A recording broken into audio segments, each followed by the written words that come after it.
Ladies and gentlemen, boys and girls, how you folks doing? Welcome here. Welcome back to another episode of Smackdown, and we're actually live a whole half hour earlier than normal here today because just like we normally were doing on Mondays, we are now doing pre-shows on Fridays as opposed to on Mondays. So the half-hour call-in show is here on Fridays, and I'm excited to hear your guys' voice. I'm excited to talk to you, excited to hear your thoughts on the show here tonight, and of course the upcoming pay-per-view, WWE Fastlane this Sunday. Very happy to have you guys. Welcome to the stream, but let's get right into this thing because it is time for your Con Man Certified roll call. So who do we got in here today? We got Skeet McSpankies. How you doing? We got Jay Maloney up in here. Welcome to the stream. We got Tristan King, Raul Kapar. Good to see you, my friend. We got ourselves Bryan up in here. Robbie, nice to see you.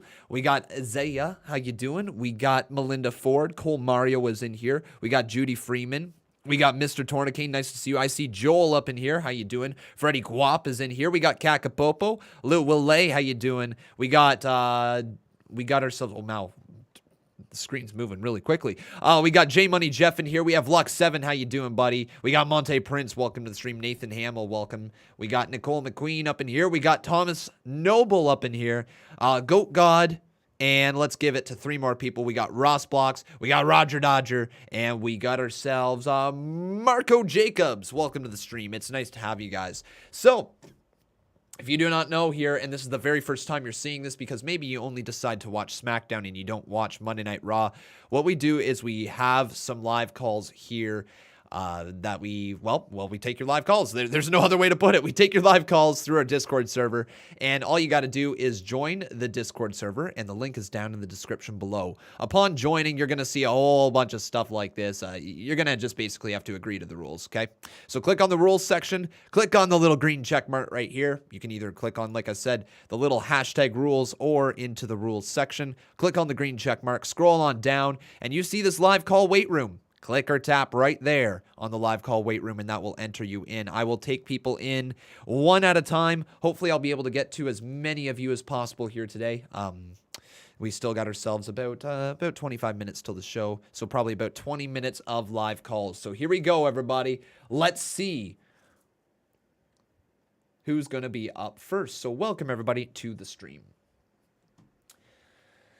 We're going to start off by talking to Kevin Langoff, all right? So let's talk to Kevin Langoff, and then after Kevin Langoff, we are going to talk to... Let's talk to... After him, I'm just looking through people who I haven't talked to before. I don't think I've ever talked to... Oh, well, I'll figure one out. Here we go, Kevin Langoff. Hey, Kevin, how are you, man? Pretty good. Can you hear me? I can. You doing well on this Friday Friday evening? Oh, I'm doing great. Good to hear. Excited for SmackDown? Oh, yeah. Looking forward to the Edge and Jay match. Right? How cool is that we get that tonight? Yeah, I think it's gonna be I'm guessing it's gonna be the main event. I would hope so. Yeah. Who do you have in that match? I think Edge is gonna win. Mm-hmm. And then he's gonna be the special enforcer, you think? I think so. It makes the most sense. Right. It kind of sets up the whole WrestleMania season. Do you think he would be factored into the finish of the match between Roman Reigns and Daniel Bryan, or what do you think at that? I think so. I think it's gonna be a triple threat Mania. Honestly, That's what I think. Okay, so that's the bet right here from Kevin Langoff, and you've been known to be right in the past, so we'll see. We'll see. I got a pretty cool story too. Okay, let's hear it. I went to see my daughter today. Okay. And so, yeah, I was just telling her, yeah, WrestleMania tickets went on sale and stuff. So I went, got her culotta, came back, and she was on her phone looking at tickets. And she was like, "Oh, look, Dad's like these two tickets are like $200." I'm like, "Is that 1 day or 2 days?" She's like, "Oh, that's 1 day." I'm like, "We gotta get 2 days." I don't know what day Sasha Banks is gonna be on. Right. And then she's like, "Sasha's gonna be there." I'm like, "Yeah, of course. You damn right." Holy crap, man! So you're going? All right, did you get the tickets? I don't know. I think she's being a little silent with me right now, trying to surprise me. Maybe I'm hoping I can go though. Oh, man, my fingers are crossed for you because you've been waiting to see Sasha Banks. Like, you've been on the Banks train for, like, how long you been on the channel for now? It's like, I hope you get to see her, and I hope you get to go, man. Yeah, I mean, like literally, my first stream with you was when she returned, and you were That's going all right. crazy. That's right. Yeah. So I'm hoping if I do go, I hope Vince gives her the main event. I think there's a possibility because she's like in front of all the posters. hmm Like she's, I hope if it's you look at all the posters, she's like right in the front. I hope she's definitely like I mean I think she should be a main event of one of the nights, but I think night one has a main event spot written for Sasha Banks and Bianca Belair. I think that would be a great way to finish off that night. Yeah, I think it'd be a great way to push Bianca too, whether she wins or loses. hmm Yeah. I think it'd be. I mean, it's the perfect time to have one woman main event. You know, I mean, That's you'd almost be silly not to, right? If you got two WrestleManias, like, why can't one be women, one be men? Like, you know what I mean? If we're talking equality here. yeah, yeah, Yeah. yeah. So, and my other thing, yeah, I wrote some notes. So I know you like us to be prepared. And my only other thing is, what's Bailey doing? Like, Right. Good I'm question I'm with su- that because I'm surprised. I'm surprised they didn't make her the host of WrestleMania because that'd be awesome. Bailey as the host would be amazing. I would think. I would have loved to see some sort of combination of Billy Kay and Bailey being the hosts of WrestleMania. I think that would have been so much fun. Yeah, it'd be awesome. A little better than And Titus O'Neil and Hulk Hogan, eh? yeah, we'll see that slide from Titus. I hope they replicate it. Where's my Let's do it. Hulkamaniacs? And then Titus comes out and does the slide all the way to the ring. That's But somehow the thing he's the most famous for. How long of a career he's had, and that's the thing he's most famous for. right? Yeah. And yeah, so it's kind of what the only other thing is Nia Jax tonight. Don't piss me off. So, Don't hurt my what do you girl. think? Don't hurt my Legitimately, does she have a chance at that title tonight? Do you think? no chance. Good. I'm glad you said that. Wait, let me do a Vince. No chance. No chance in hell. Love it. Love it. Yeah, I think absolutely you're right. No chance in hell that Nia Jax is becoming the women's champion tonight against Sasha Banks. But do you think we see something with Reginald tonight? Is something going to happen there? Oh, I have no idea. You know, I always thought the original spot should have went to Bailey. It would have made so much more sense. Would have been good. I think you Like should be in it would creative. it would have tied the Bianca and the Sasha story. And what they could have done was like kind of tease, oh, is Bailey gonna help Sasha maybe? They're old friends, you know, something like it would have just been to me more captivating than Reggie's cool, but I think it kind of like I don't know, muddied up the whole story for me a little bit. 1000% agree. Yeah, it's been a throw into the story for sure. I think they were hoping it would be better received than it is, but it almost feels like it's been a distractant of the whole story that's being told between Sasha and Bianca. Would you agree with that? Yeah, no, I totally agree. I think the match will be amazing. Hopefully, you know, they can light some fire under this feud in the next couple weeks. But Bailey should do something. And the only last thing I'll say is kind of a weird thing, but I guess like yesterday, the WrestleMania poster had Charlotte on it. Today she's off the poster. Yeah. Okay. So I don't know if that's a thing. I don't know if there's something going on or is Asuka on the new photo or the new poster? I didn't see her on either of them. Interesting. Okay. Yeah. Well, thanks for bringing that to our attention. That might mean something. I'm not too sure. We'll put on our little tinfoil hats and see. Right. All right. Well, it was nice talking to you, Con, man. It was great talking to you, Kevin. You stay safe, my friend, and thank you so much for all the support and the continued viewership here on this channel. And or best of wishes to you at WrestleMania. Hopefully you get those tickets.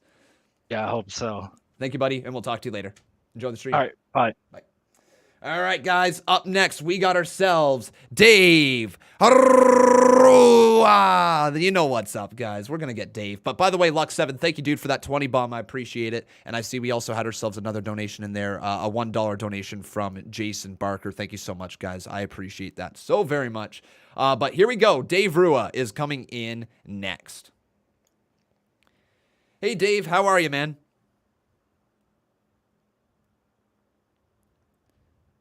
Hey, Dave, how's it going? There we go. Can you hear me now? Yes, I can. How you doing, buddy? All right. Here we go. on the stream, eh? Giving her a live call. You doing good here on this Friday? I am. I'm doing fantastic. With all things considered, as you know, got some better news That's with good. everything. So Okay, that's I, really I good to can't hear. complain. That's really good to hear that you got some better news. Things, without obviously diving too deep into it here, things looking up. Yes, Good. very much so. Good, my man. That's good to hear. But let's take your mind off it and let's talk some wrestling here tonight. So All we right. obviously have three things that have been announced on the card here: Edge versus Jey Uso, Sasha Banks versus Nia Jax with the Women's Championship on the line, and Big E and Apollo Crews are going to have a sit-down exclusive interview. What would you like to talk about? All right. I gotta nitpick the whole Sasha Banks Nia Jax situation. All right, let's nitpick. Only because just my stance on how they utilize women wrestlers in the WWE. So to kind of tail back to last week's episode, Tamina pinning Bianca. I just don't understand why they don't dive in a little bit deeper into that whole scenario to build something up from that match. Possibly a Bianca versus Tamina one-on-one, or even like Sasha versus Tamina, doing something different with Tamina. To do like a one-on-one match, maybe have Shayna and Nia come down to cost Tamina the match, and then maybe spearheading Tamina and Natty versus Shayna and Nia, doing some sort of angle like that, just to build up some more storylines for them, I think would be kind of awesome. So that's just my whole take. They have so much talent there, so much veterans that they know what they're doing, that they could sell and deliver storylines. Like, I just feel like they're missing so much with that. Dude, you nailed it right on the head right there. They are missing they are missing potential storylines that they could develop just by doing basic booking, right? And I think that's where they're kind of missing it right now with the women's division on SmackDown. They were working it really well. Take it back 6 months ago. They had depth to the division. And right now, they've moved that depth up. Obviously, Bianca Belair's in the main event scene, but it's come at the expense of everybody. And you can't always bury everybody in your women's division, right? You got to have other people being built up at the time. And right now, there's nobody being built up. So I 1,000% agree. They've missed a few things. And if you just give like a win to somebody, like say Tamina needed a win, it shouldn't be at the expense of the Royal Rumble winner. You know what I mean as well? It's just been a misstep all around. Exactly. I agree. But then, sorry to jump right back in here, but I'm also still excited for the match between Sasha Banks and Bianca. Regardless of the build, the match is going to be so good. For sure. I'm not taking away that match at all. It's just more diving into building up storylines. Like, I mean, the match last week was it was great. It was great. With Reginald jumping in there, like all of this, chaos happening. It's building from that chaos and creating unique storylines from that. That's just my little nitpick in there. That's all. I think you're right, man. You nailed it right on the head. that is something that's missing right now. Yeah. Looking in Twitter about an hour ago, Chelsea Green posting a little SmackDown behind the scenes sneak peek. So maybe we'll see something. I don't know. You read my mind. I was actually going to pull these tweets up here after the live calls. So yeah, Chelsea Green and Santana Garrett both backstage at SmackDown here tonight. So whether that's a potential tag team between the two or who knows if it's just a one-off, maybe they're both going to make their debut. I don't know. We were just talking about needing to build up some new stars. Those are two potential stars. Exactly. I'm excited about it. I mean, I'm very much gung-ho, Sasha Banks as, Mr. Langoff and myself. So I'm excited for tonight. I always am excited for Friday. I think it's just an awesome show. Very well put together. Just my little one nitpick, that's all. Yeah, I'm excited for the show here tonight as well. Do you have any opinions on Big E and Apollo Crews? I don't. I'm much more entertained by the whole storyline. I don't have any real opinions on it. I'm just kind of sitting back enjoying the ride because the entertainment value is there. So I'm just gonna enjoy, watch it, and soak it all in. Love to hear it. And last thing that I'm going to ask you here, big thumbs up or big thumbs down to Edge versus Jey Uso being the main event here tonight? What would you say? I'm going to give it a big thumbs up with a little asterisk that I feel like it's going to result in some sort of big stipulation. I just don't know what. I know it's for like the I know what the match is for, but I think there's going to be another meaning behind it when the match is over. I think you're right. I think there's going to be some more depth. This feels like it could be the launching pad to something that affects WrestleMania. We'll see tonight. Yeah. Yes, we agreed. Will. All right, man. Well, thank you so much for calling the show. It's always great talking to you. You stay safe over there, buddy. And I look forward to continuing to chat to you tonight. All right. Take care, Con. See you later, buddy. Bye. All right, guys. We got ourselves Ross Blocks up next. I see you guys commenting also about CloudBot. I'm not sure if it's working or not right now. Looks like the coins are working slightly, but I'm not sure if the votes are. So everybody, do me a little favor. Do either vote yes or vote no right here in the chat just to see if this is working or not. Okay, so let's get to our next caller here. We got ourselves Ross Blocks. So Ross, we're going to chat with you, and he's probably going to be our final caller, unfortunately. I got to do a quicker job at moving through calls in the future. But here we go. Ross Blocks is on the line next. Hey, Ross, how you doing, buddy?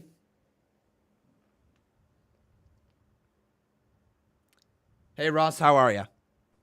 Sorry about that. I was muted. How are you doing? I'm doing pretty good. No worries about that at all. You excited for this SmackDown tonight? Yeah, I am. What you looking forward to here tonight? Mainly Edge and Jey Uso is what I'm looking forward to. Okay, and what do you think is going to go down in that one?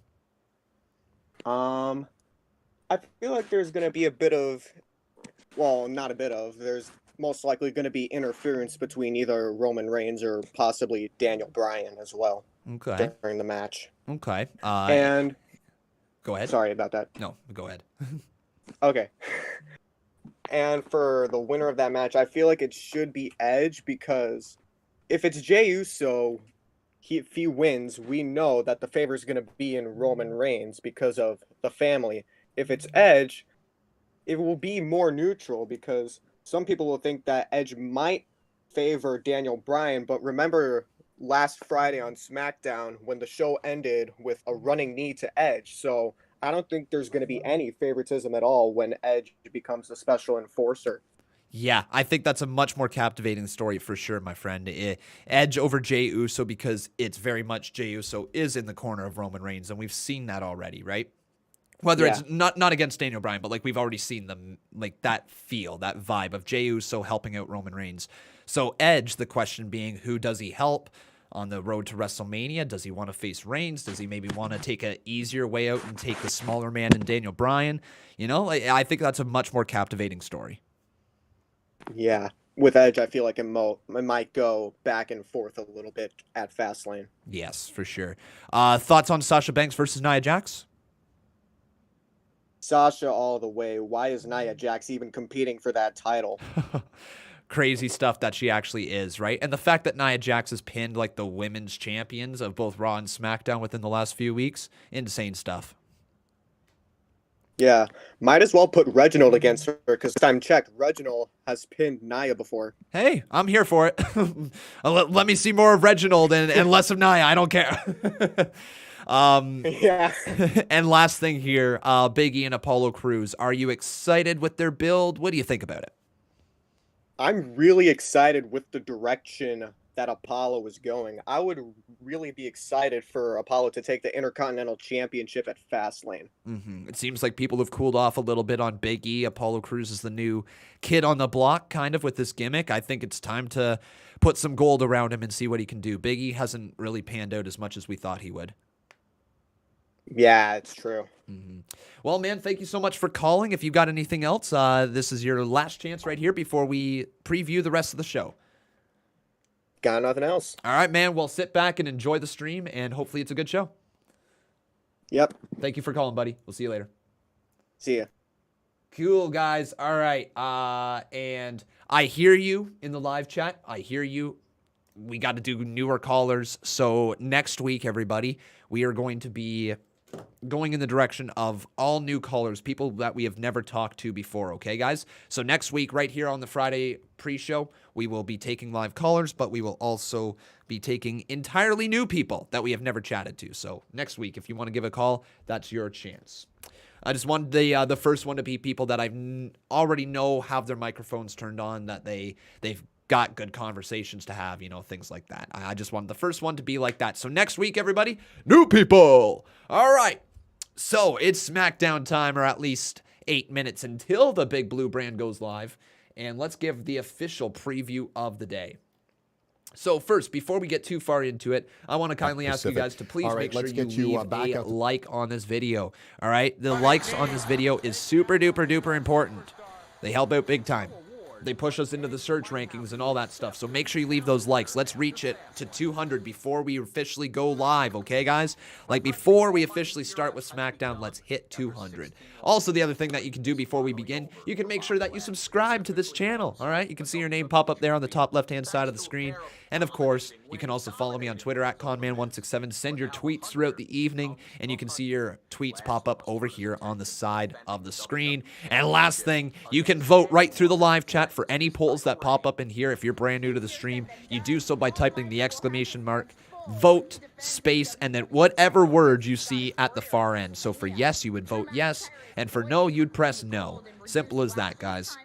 So yeah, if you need any help with the con coins or any of the commands here in the live chat, you can scroll down to the bottom of the description and take a look down there. I believe that should be a perfect preview for the show. I'm excited for SmackDown, and I hope you guys are as well. Raul, my man, thinking about you. I hope you can get some good sleep tonight, buddy. Stay safe, and we're all thinking about you, okay? Truly, truly all thinking about you. Yeah, thinking about you, Raul, and things will continue to move forward. They will. Okay, so preview for tonight's show. Let's do it. As you heard on the calls, we've got ourselves Edge versus Jey Uso to become the special enforcer at WWE Fastlane. That's interesting. That one is the captivating match of the night. That's the one that we're all going to wait for. It's going to be the main event most likely. Yeah. That's going to be a good one. Sasha Banks putting her women's championship on the line against Nia Jax. Wouldn't be surprised if that opens the show. What a easy way to open the show that would be. Title match that the champion's most likely going to retain in. That's good stuff. Big E and Apollo Crews sit-down interview. That one's going to be exciting-ish, I think. I'm really excited to see if Apollo Crews' character development continues. He's been lights out good in terms of his presentation, and I'm just excited to see what he continues to bring to the table. So that's going to go down here tonight as well. If you missed last week's show, okay, these were the results from last week. We had ourselves Edge coming face-to-face with Daniel Bryan, a little bit of a promo segment. We had Rey Mysterio, Dominic Mysterio, and the Street Profits defeating Cesaro. What? Won the 8-man tag team match. Oh, what the hell? Sorry, one sec, guys. I misread that. Let me actually look to the full results right here. Rey Mysterio, Dominic Mysterio, and the Street Profits win the 8-man tag team match, which consisted of Otis, Chad Gable, Dolph Ziggler, and Robert Roode. There we go. So the babyfaces won that one. Cesaro defeated Murphy via disqualification. Natalya and Tamina defeated Sasha Banks and Bianca Belair. Big E defeated Sami Zayn in an Intercontinental Championship Open Challenge match. And the Universal title contract signing descended into chaos as Edge is set to battle Uso this week now for the special enforcer at WWE Fastlane. So there you guys go. That's that stuff. And the last thing. Anything? I feel like I'm forgetting something. Right, yes, the Twitter stuff. Here we go. And the last thing here, guys, as we previously mentioned in the pre-show as well, we've got 2 people potentially showing up on SmackDown here tonight. We've got ourselves Chelsea Green and Santana Garrett. So very, very interesting stuff. Santana Garrett and Chelsea Green both backstage at WWE Smackdown. And then Jey Uso had this message for Edge before we go live with SmackDown. It's been 11 long years for you, Uso. And you said you want to get in the ring with the new generation. The new generation is me. I stepped up. Main event Jey Uso, a Edge. Tonight, Uso, I welcome you back. Tell me you ain't excited. Tell me you ain't excited for that match, because I certainly am. That's going to be good. And anything else, guys? Anything that I've missed? Any little video segments that you think we should bring up here before we go live? I keep saying before we go live. We're already live. Before we go into the SmackDown show, any things that we've missed? What do you guys think?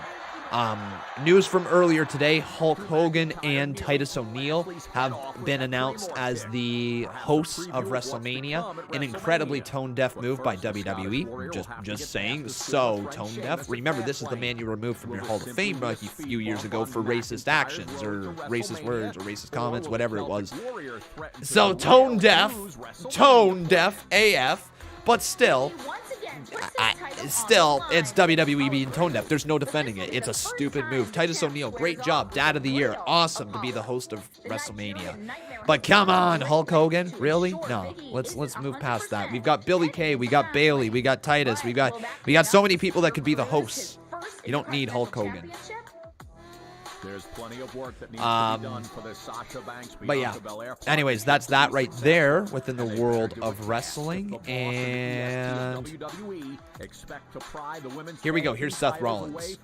I just want to take a minute to express my gratitude. I don't know if you guys know this or not, but I grew up in a small Midwestern town where hard work was the rule. And I just want to say how grateful I am to be able to be here, to be able to do this on a huge scale, to be in the Thunderdome on SmackDown on Fox tonight. You know, I just got done in the gym, in the box, hitting the CrossFit WOD, CrossFit 21.2. I think I might have had one of the fastest times in the world. I can't verify that, but I think the coach in there said one of the fastest time in the world. So, you know, gratitude for that. I'm blessed beyond belief to be able to do my WODs that fast, to be able to move at that speed. And it's because of you guys. And all your support and everything that you've given to me, the fact that you've embraced the vision so wholeheartedly. Huge night on SmackDown tonight. Just thank you guys for all your support. I wouldn't be able to be so fast without you. Just blessed. Embrace the vision. Embrace the vision. Oh, dear Lord, Sethy Poo. Sethy Poo. Seth Rollins, man. I couldn't be this fast without you. That's like the most subtle brag ever. Like, we know how we make fun of the flexing from Mandy Rose and Dana Brooke. That right there was a flex. That right there is a flex. But let's get right here to this. We got ourselves the donations to get into. So, Lux7, I appreciate your 20 bomb. That right there is absolutely...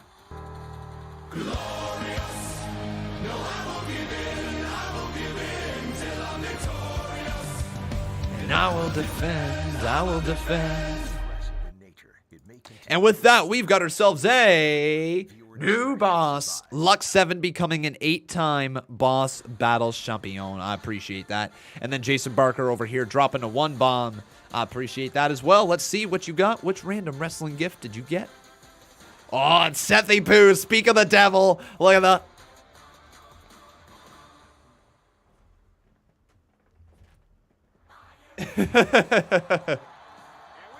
Not a hundo bomb. Whoa!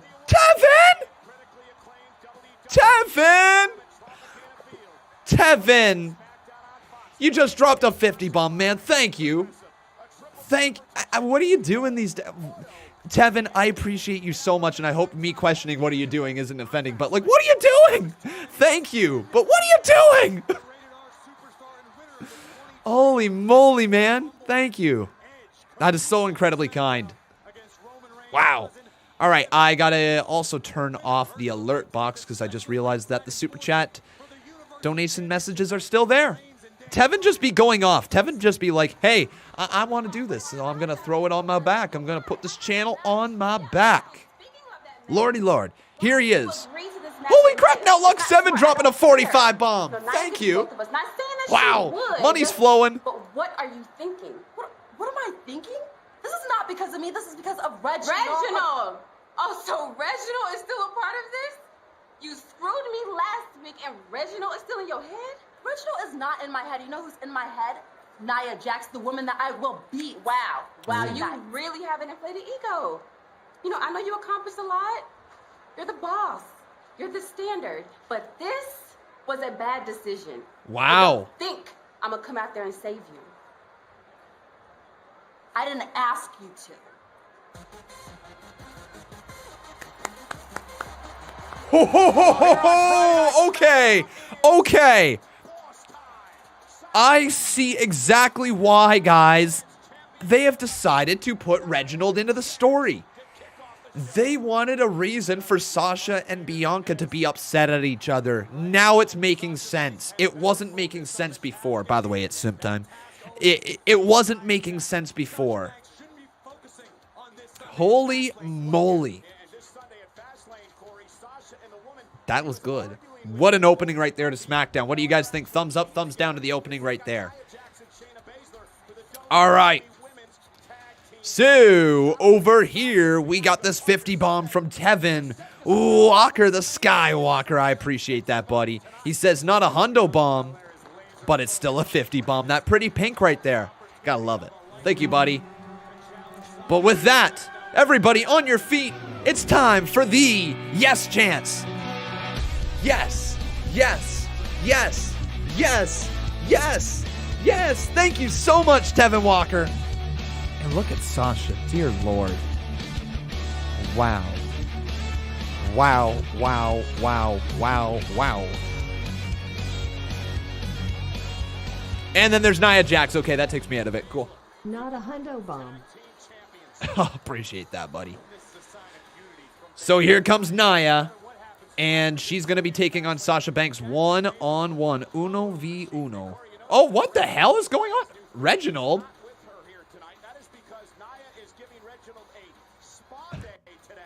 Reginald's getting us freaking spa day. What? No joke, guys. Reginald getting a spa day. He's got cucumbers on his eyes. Le cucumbre. Cucumbre. Cucumbre. Okay. That's not true at all there, Lil Willay. It's not true at all. You can always look at the menu, but you must eat at home.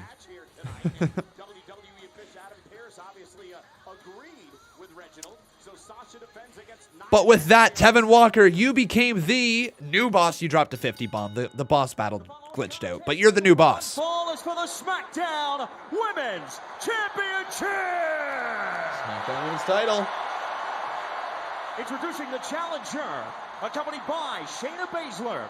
She is one half of the WWE Women's Tag Team Champions, Nia Jax.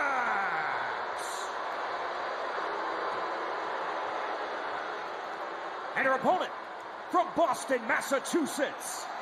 She is the SmackDown Women's Champion, Sasha Banks. Sasha Banks, a There you go, Sasha Banks with the title high above her head. Women's title match to start off the Big Blue brand on Friday nights. We got ourselves this 45 bomb, so Lux7, I appreciate that. And with that, you have become the new boss. But you're gonna freaking make my ears bleed with this damn lucha. I forget every time that this is the 45, and how dare you? I'm personally offended. That's what I'm like right now. I'm offended that you did that to me. I'm offended. I'm so offended. This is the offended dance. All right, there we go. One more lucha, lucha, lucha, lucha, lucha. C Wrestling says, this feels like a really big match, and I was not hyped for it at all. I think that's a testament to the performers here, right? You know, as much as we don't like Nia Jax, she's been built up in a way that she's a credible threat.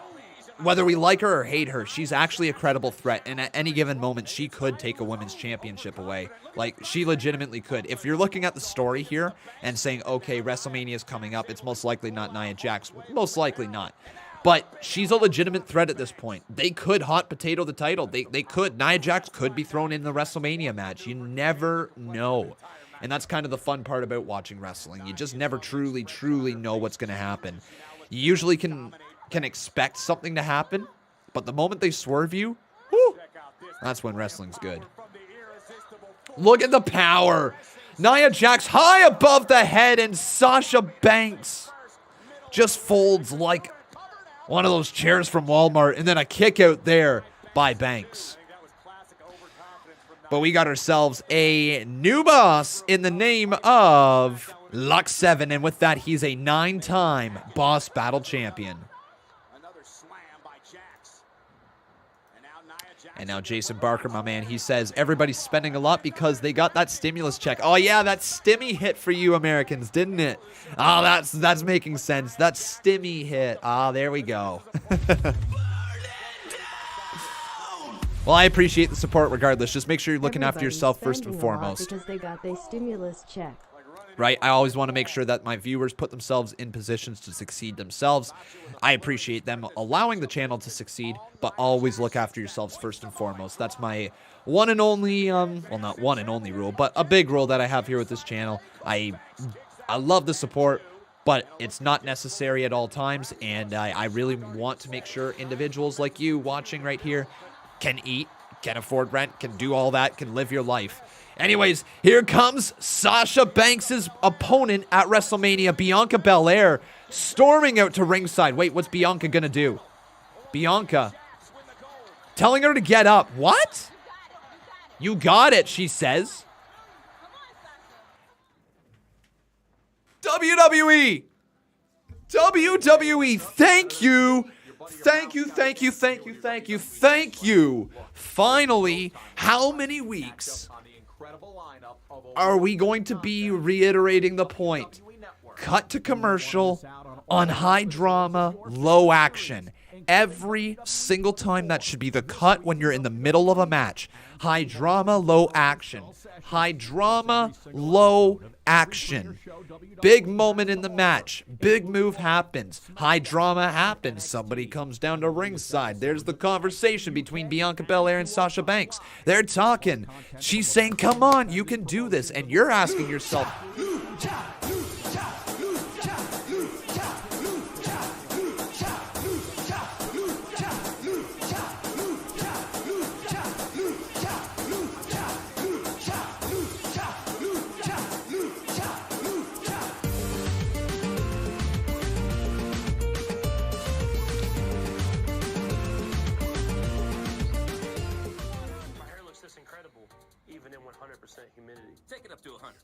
son of a bitch. Oh, I can't believe you did that. I was on a roll with my story. I was on a roll with my point, and you just took my point, and you're just like, you know what I'm going to do to his point? I'm going to crumple his point up, and I'm going to throw it to the side and make it irrelevant. All right. Cut to commercial on high drama, low action. You want to draw people in. Want to draw them in. Sasha Banks Bianca Belair coming down, talking to Sasha Banks, just basically saying, hey, you can do it, you can do it. You're left asking yourself, are they friends? Are they foes? Is this part of a larger plan? Is Bianca going to try to screw Sasha Banks out? Like, what's going to happen? That question that you ask, what's about to happen, or what's this about? Beautiful. Beautiful stuff from WWE. Let's get this match officially on our poll, though. I just realized that we don't have it up here. Sorry about that, everybody. So let's close this poll. Let's get our bets going, and let's get our actual match poll up here. So who will win? It's either going to be Sasha Banks, or it's going to be Nia Jax.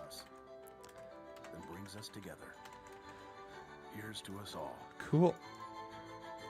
So get your guys' votes in right here by doing Vote Banks or Vote Jax. And then you can bet with your con coins, the stream currency that we have right here. Banks, or will it be Nia Jax? The price badge just made it really easy to figure out what car was a great deal. When I see the great price badge, I know I'm getting a great deal. I felt like that's the car. It's a great deal. Okay, so there you go. You can now get your bets in as well by doing either Bet Banks 5 or Bet Jax 5 right here in the live chat. We got ourselves a $1 donation from Jesse Dorval. Thank you very much there, Jesse. I appreciate your support. And let's see what random wrestling gift you get after Keyshawn rolls the dams. We'll get back to this matchup. Cool. Oh, it's Jon Moxley. Also when he was known as Dean Ambrose. That was an incredible moment. Wasn't that when Seth Rollins opened up the Money in the Bank briefcase and all the green stuff splurted out right into his face? Can anybody else agree with me? Jon Moxley, when he was known as Dean Ambrose, and Seth Rollins, their feud between each other, one of the biggest letdowns in WWE history. In terms of the animosity that was between them, the feud really did not live up to the hype at all. Sure, they had that crashing through the Hell in a Cell moment, but man, it was a letdown, wasn't it? It was filled with hot dog carts and jokes and this and that, and making Ambrose look goofy. I thought that they could have made two megastars out of it, and instead it furthered them down the card as opposed to elevating them up the card. Might have been enjoyable. It was not what I thought it was going to be. It might have been enjoyable enough to sit there and watch, but when you were talking about two people who had the history that those guys had, especially from FCW and everything, it was a missed opportunity. Oh, by the way, loving that move from Nia Jax, the Brock lock into the face into the bottom of the turnbuckle. Very nice maneuver there from Nia Jax. Very nice. Jason Barker dropping a 5-bomb. Thank you, buddy. I appreciate that.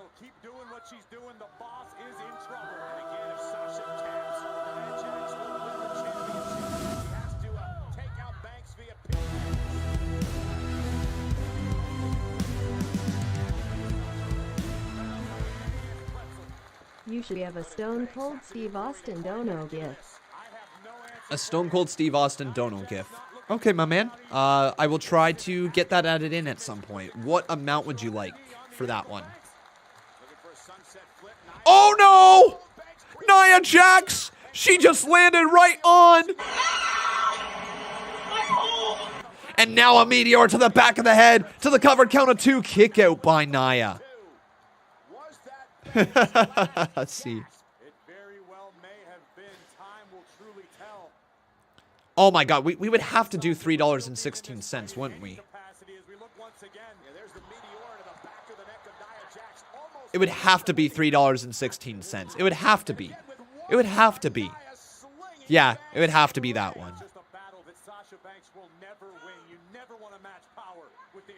Oh, big kick right there. $316. Imagine. No, it's got to be $3.16. That's got to be what it is. Cool. We'll get that added. We'll get that added in at some point in the future. Sasha lifted up on the shoulders. Nia Jax maybe going for that Annihilator. Remember that? That short-lived move that Paige gave her for some weird reason. Big DDT. Down goes Nia. Now into the bank statement. Come on, Sasha. Oh, Baszler in the ring. Bianca Belair in the ring. Being pulled away. Nia Jax. Hold up, hold up, hold. No! Shayna just caught Nia with a knee. How do you miss that? How do you literally... 1 sec. What? Knee. What? How? What? 2, 3. Yeah, jackknife Sasha wins. What? Hold up. What? How do you miss a knee? Okay, so Sasha Banks is here. This is Sasha, okay? This is Nia. Sasha Banks is here and Nia is here. Shayna Baszler takes her knee. Sasha Banks. Which one did I say Sasha was? This was Sasha, right? And this is Nia? Yeah, this is... What the frig is... Which, let me start over again, okay? This is Nia. This is Sasha. Sasha moved out of the way. Nia's knee went right there. What? How did you miss... One more time. What? How do you miss that knee? That's... What?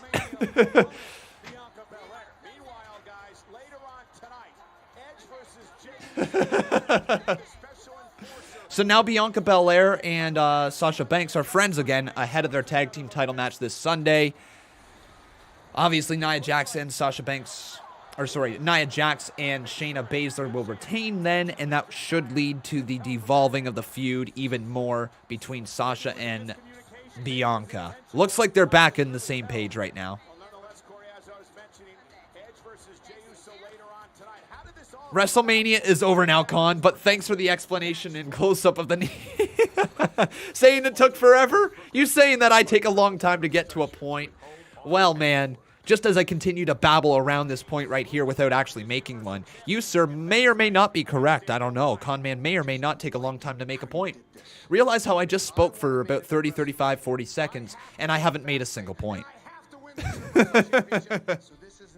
The ultimate fence sitter. But you're not better than me. That was not a sweet knee. No, it was not. Lil Willay, how you doing? Good to see ya. I'm not feeling it. You don't deserve it. So, thoughts so far? We're 17 minutes into the show, guys. What do you think? Thumbs up or thumbs down? That was a thumbs up for me. That match, to start off, it may not have been the best in-ring match that I've ever seen. It was solid enough to open up the show. It's got a thumbs up for me. Now I've got a message for you. I'm gonna tap you out just like I tapped. Will I be doing Fastlane this Sunday? Yes, I will. I'll be live with it, and I think we're also going to do a pre-show to it, guys, so we can preview the entire show with your live calls and things like that. Yeah, so your live calls will be once again this Sunday, I believe, as long as I'm able to get to the stream when I want to. Who knows, right? Who knows what Sunday truly brings, but my goal here is to be live with you guys. Hey, Hunter Hand, good to see you. How have I been today? I've been pretty good, man. Been pretty good. Had a good Minecraft stream earlier. I think the calls on Friday is a breeze, man. I'm so excited.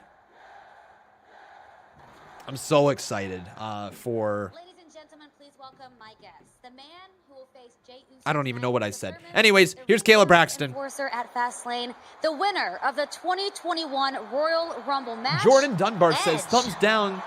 I lied. Con's lips are dry. I know they're dry, my man. I got Carmack's lip balm or lip chap over there, and I put it on all the time, and they're just always dry. On SmackDown in a decade. Yeah. Here's Edge. Yeah. It's crazy, right? I mean, this show, it's always felt like home to me. Some of the greatest moments in my career happened here. I mean, I defeated The Undertaker for the World Heavyweight Championship on this show. That being said, the worst night of my career also happened on this show when I had to relinquish that World Heavyweight Championship and retire. So, with a lot of hard work, a lot of elbow grease, I find myself here tonight lacing up the boots, and it's surreal. But it also feels right. Just like it felt right last night to insert myself in the middle of Daniel Bryan and Roman Reigns. Because I truly feel like Daniel Bryan needs to get a fair shake at Fastlane. And if I'm not out there, I don't think he does. Even though he hit me with a running knee last week, I can forgive that because honestly, I would have done the same thing. Okay. But that brings me to tonight and Jey Uso. Because I truly feel like Jey can be one of the greatest talents in this industry. I really do. But not while he's walking in Roman's shadow. And as long as he follows that shadow, he's going to keep running into trouble. And tonight, I'm that trouble. Wow. All right. Good babyface promo. In action for the first time in Hey, it's Sethy Poo. So, making a note of this. Seth Rollins' entrance music right after an Edge promo. Very curious to see if that continues to be a thing moving forward. But here comes Seth. What's he wearing today? Whoa, look at that drip. We've called him Daddy Poo. We've called him Sethy Poo. And now he's Daddy Drip. This is Daddy Drip. Let's get it. Daddy Drip. Daddy Drip. Daddy Drip. Daddy Drip. There we go, man. Look at the Messiah. I'm going to tweet that. That's worthy of a tweet. Seth Rollins is Daddy Drip.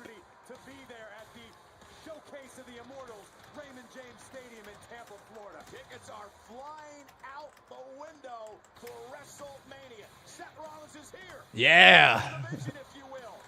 Embrace the vision. Let's see. Do we have any photos of Seth Rollins right here that we can tweet out? Maybe I'll have to screenshot that. Yeah, let's screenshot Daddy Drip. There he is. Daddy Drip. You know Con Man be loving those potential tweets right here. He's looking at it saying, oh, he's going to get like 20 likes on this. Oh. Complete line of tools and facial hair care products. Our cordless trimmer has a 50-minute battery life, 3 comb attachments for any style, blades that stay sharp for more than 5 years, and a satisfaction guarantee or your money back. King C. Gillette. New taught me how to build healthier habits with psychology. So now Embrace the vision. There we go, guys. All right, head on over there, twitter.com/ Conman167. Favorite retweet. Seth Rollins is now known as Daddy Drip. There we go. I don't know why I love that so much, but I do. See Wrestling 25 seconds ago. Are you still watching? Are you still watching right here? Because 25 seconds ago, did you steal Con Man's idea? I mean, not really, but he very much did tweet out something before Con Man, a screenshot of Seth Rollins, also known as Daddy Drip, walking out in his drip and says, silence and listen to his divine words. Ah, yeah. Well, now, guess what? Then I tweeted right after you, and Daddy Drip has more likes than you right now, so sucks to suck. My tweet's better.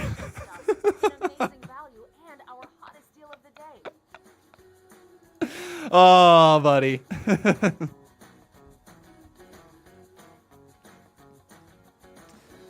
I'm joking. I'm just joking around. I'm gonna have to give yours a favorite now that you know I've seen it. I can't just pretend like I haven't seen it. What would I do if Twitter wasn't invented? Probably scream into my pillow a lot more. I'm joking. I don't know, probably have better mental health as a result. Probably wouldn't be as worried about people's opinions. Probably wouldn't let people's opinions affect me as much as I actually do. You know, probably something like that. Would it be very, very beneficial to my mental health if I were to delete Twitter? Most likely. Is it part of my job? Yeah, unfortunately. I don't know. If Twitter didn't exist, I think the world would still have the same opinions, but you just wouldn't see it as often. This program is aggressive in nature. I believe that. Contain themes that are not suitable for everyone. Viewer discretion is advised. Well, Lil Wale, that's a really good question. I said it could improve my mental health for sure. I've done a lot better of a job over the last year in distancing myself with the amount of time I spend on Twitter. You can look through my tweets and replies. I, generally speaking, don't reply to a lot of people because I think it is pointless to get in Twitter arguments. Absolutely pointless. A year ago, Con would have gotten to Twitter arguments, and a year ago, Con is not the same Con that's sitting here today.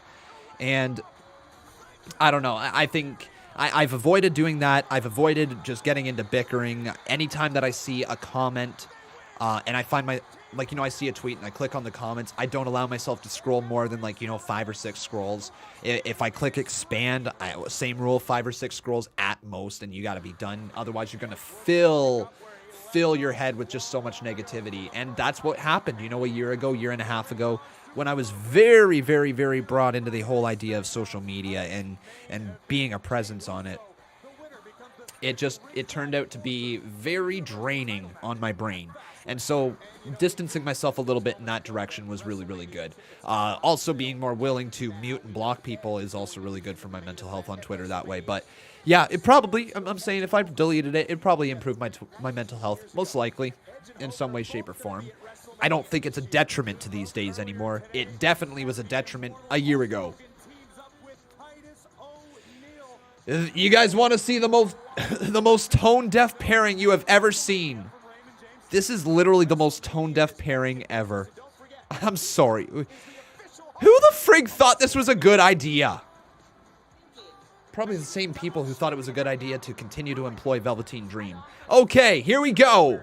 All this kind of stuff on Sunday, and you cost us the tag team championships. I'm gonna let you right now. I'm coming for you.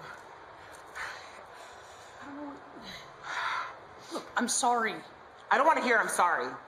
I want to know what you're going to do about it. All right. I'll tell you what I'm going to do. I'm going to go get a match with Bianca.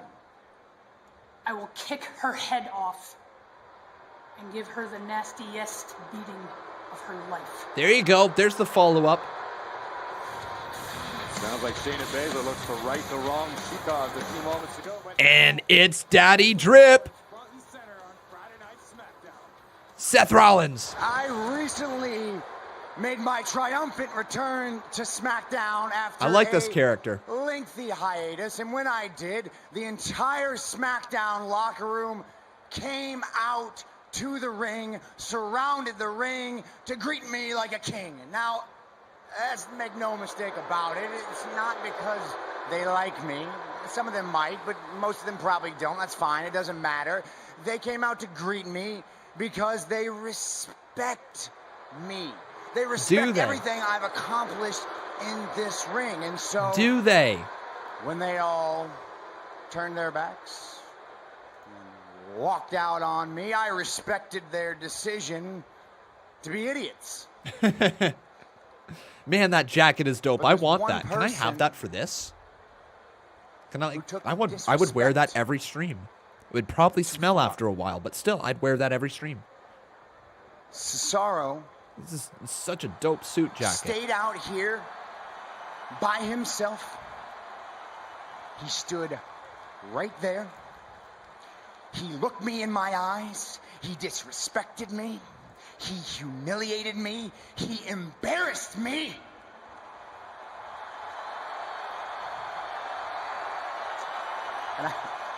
And I finally figured out why. He's jealous of me. Cesaro is jealous of me. He's jealous of the fact that I am successful at every single thing I do.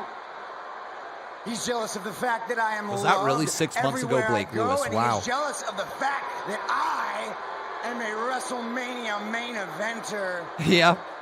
While he is an abject I failure. love the way he's talking like this. This is such a condescending thing to Between do. Cesaro and I, The way beyond Seth all Rollins that, moving his hand like this, I'm a fighter. such a condescending I'm not thing. a failure, I'm a fighter. failure. You knock me down, I fighter. stand right back up.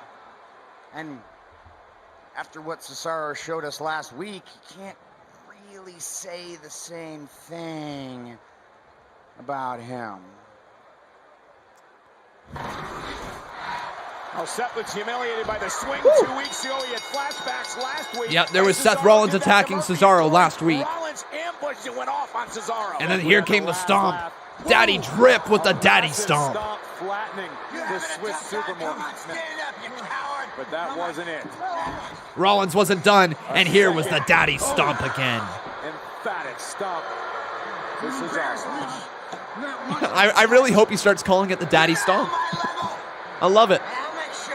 But then he went for the stomp on Cesaro's neck one more time. However, officials saved him. Who knows what Rollins would have done, what damage he would have caused.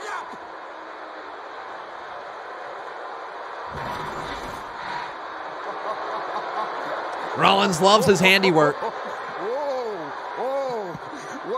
By the way, his shoes, freaking fantastic as well. I like those shoes. Man, Rollins, the drip is real. Time standing up for yourself? oh no, wait, maybe it's all those years of running around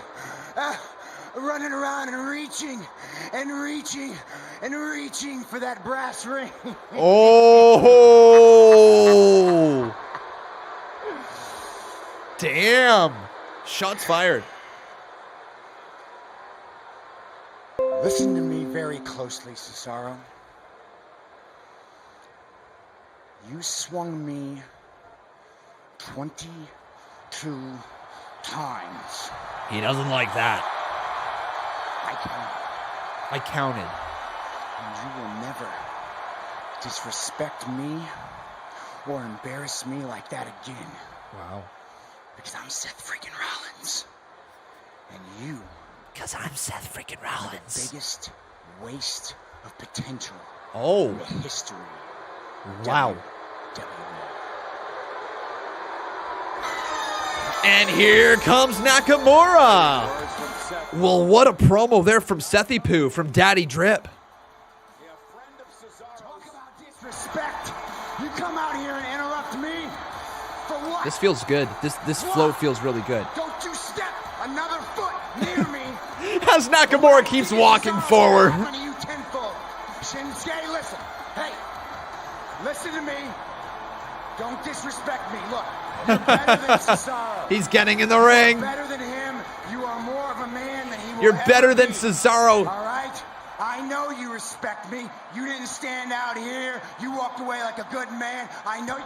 Oh! Snatch the mic from him. Shut up. Oh, he says shut up. Oh, Rollins didn't like that. Rollins goes for a hammer, and there's a high kick. There's the follow through, and Nakamura takes down Daddy Drip. Seth Rollins in trouble, but Rollins rolls to the outside of the ring, avoiding the Kinshasa. All right, is that going to be the match set up now? Are we going to get ourselves Seth Rollins versus Nakamura? Ready? Ready? Ready? Come on! Yeah! Nakamura takes down Rollins. Here comes Nakamura lining it up. Time for a little Kinshasa!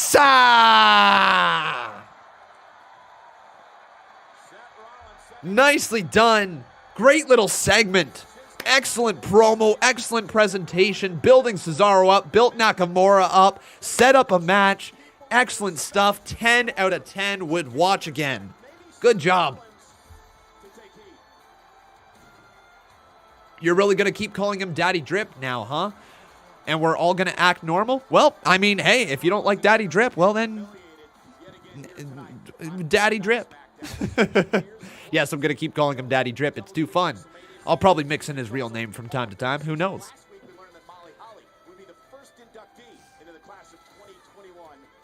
But yes, that's a good start to the show so far. Very, very good show so far. And oh yeah, the announcement, controversy creates cash. I'm the man. Or is it, I'm back? What? Hang on, one sec. How does this theme song go again? Bischoff theme. What is it? It's I'm back, isn't it?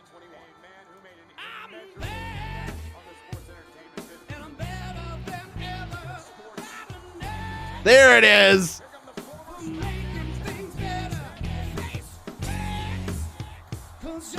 Right.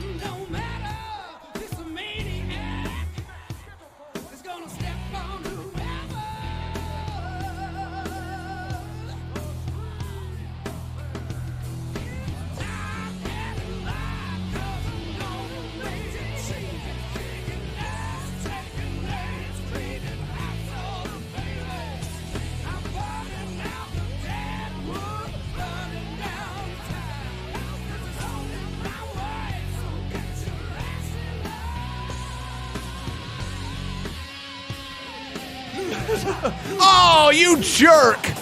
You...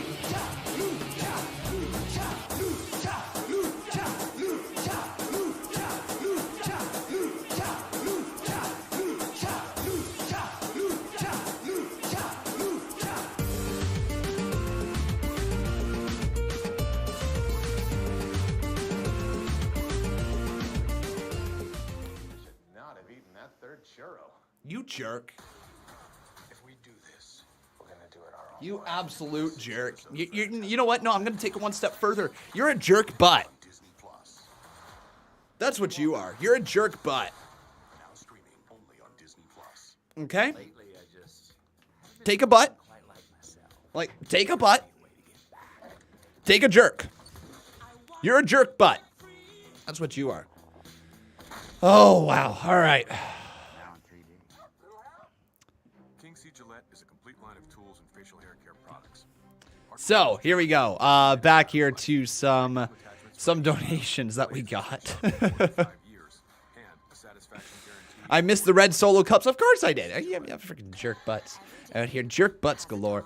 All right. So, boom, boom, boom. We got ourselves the 5 bomb from Mr. Amity. Good to see you, Amity. How you doing, buddy? says, Con, are they giving Shinsuke the push Cesaro was supposed to get? No.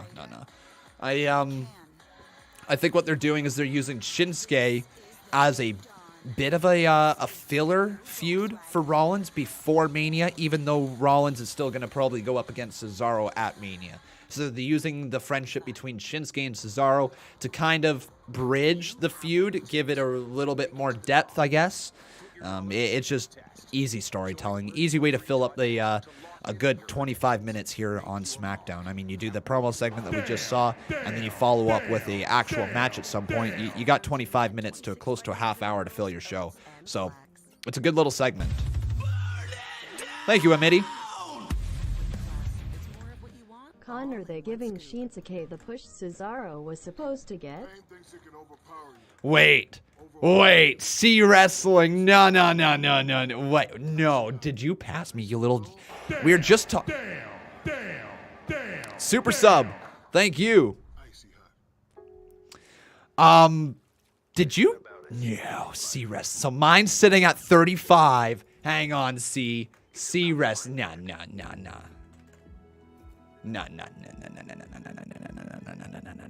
Damn it, yours won. I'm taking my like back. I'm unliking it. You're at 40 likes now instead of 41, you big jerk butt. I sellied too soon. Your tweets do better than mine.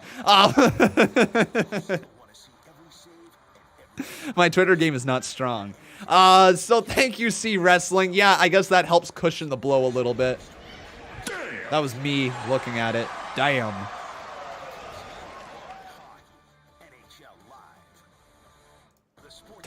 Damn is right. I am a bit of a competitive guy there, Tevin Walker. A little bit of a competitive guy. Richard K, thank you so much, my man. Thank you for the 5-bomb. He says, WWE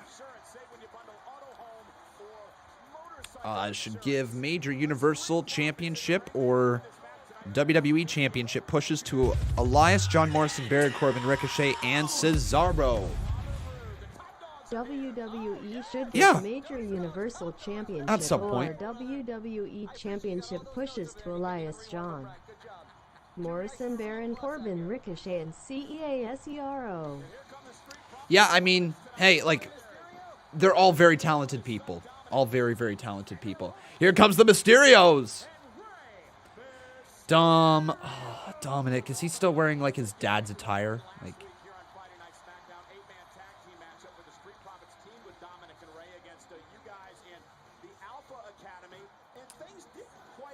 so one thing that I'm really hoping for, I'm gonna say it, guys, they missed the ball with Dominic. They missed the ball, and here's why. Maybe it's because Dominic Mysterio is not quite ready to run. Maybe they really want to have his dad teach him. Maybe they really want to have a run with the Mysterios as a tag team. Maybe they want to take them on against, you know what I mean? Like, maybe they want to do something like that. But here's what I'm saying. They missed the ball when they had the opportunity for Dominic Mysterio to turn on his father and join Seth Rollins' vision. Straight up missed opportunity. And I believe full-heartedly that they just wanted to run Dominic Mysterio as a babyface. But the thing was is that they could have had him be by Seth Rollins' side for like 2 years, 3 years. Seth Rollins could beat him down, could berate him, could knock him down a peg or two every single time. But it's Dominic Mysterio. He's a rookie. He just believes that's him learning the ropes. You know what I mean? They could really have written a great story with it. And then 2 years down the line, have Rollins turn on Dominic or have Dominic turn on Rollins. And there's your babyface push for Dominic Mysterio. They missed the mark with that one. I understand that they're trying to run something here with the Mysterio family, and that's what they're doing right now. But they really missed that one. Con, we have all summer for them to revisit the Rey and Seth feud. Another eye for an eye match. But yeah. That's, they could go back to it. It seems like they might go back to it with Murphy. Like, they've got some issues with Murphy again. Like, I don't know. I don't know, guys. I just believe that it would have been a really good matchup, or a really good feud to see. Not even a feud. Partnership. That's the word I'm looking for.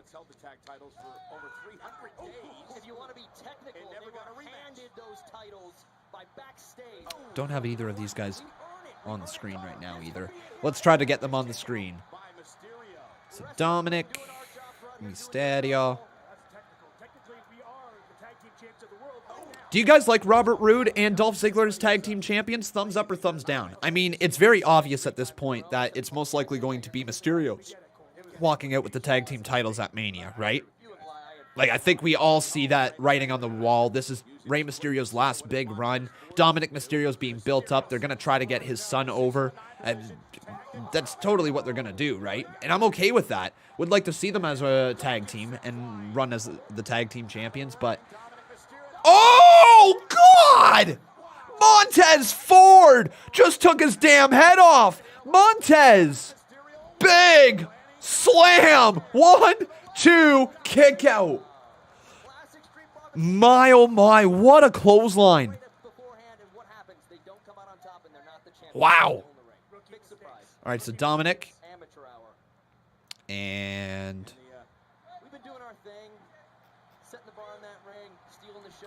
Oh, Rey Mysterio saving his son.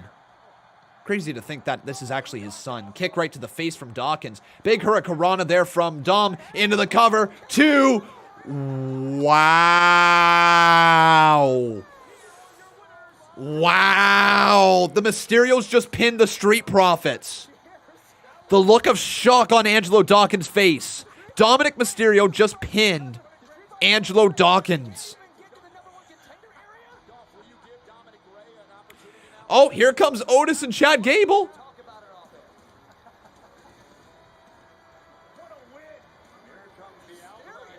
So Alpha Academy.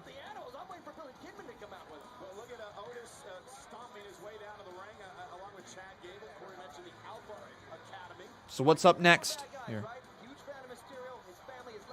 Wait, is this a gauntlet match? Oh, no. Okay. All right. Please. Oh, no. Yeah, Don't tell me you think that victory right there puts you in line for a title opportunity before the Alphas? Nope. No. Ray, we already embarrassed you and your little son. Okay, Shorty? So, and lest you forget, when my prized pupil, my #1 guy, Otis, squashed you like a pancake? Now hold on, Profits. This feels good. This feels fresh. The Mysterios from behind with a double drop kick. Another rookie mistake. Another drop kick. And the Mysterios are done. Dominic! What a crossbody! Holy! We'll talk about a 1, 2, 3. You know what I mean? That's solid. I got to admit, Otis's heel turn has been really captivating. We got this 5 bump. Thank you so much, my friend. Richard K. Here's what he's got to say.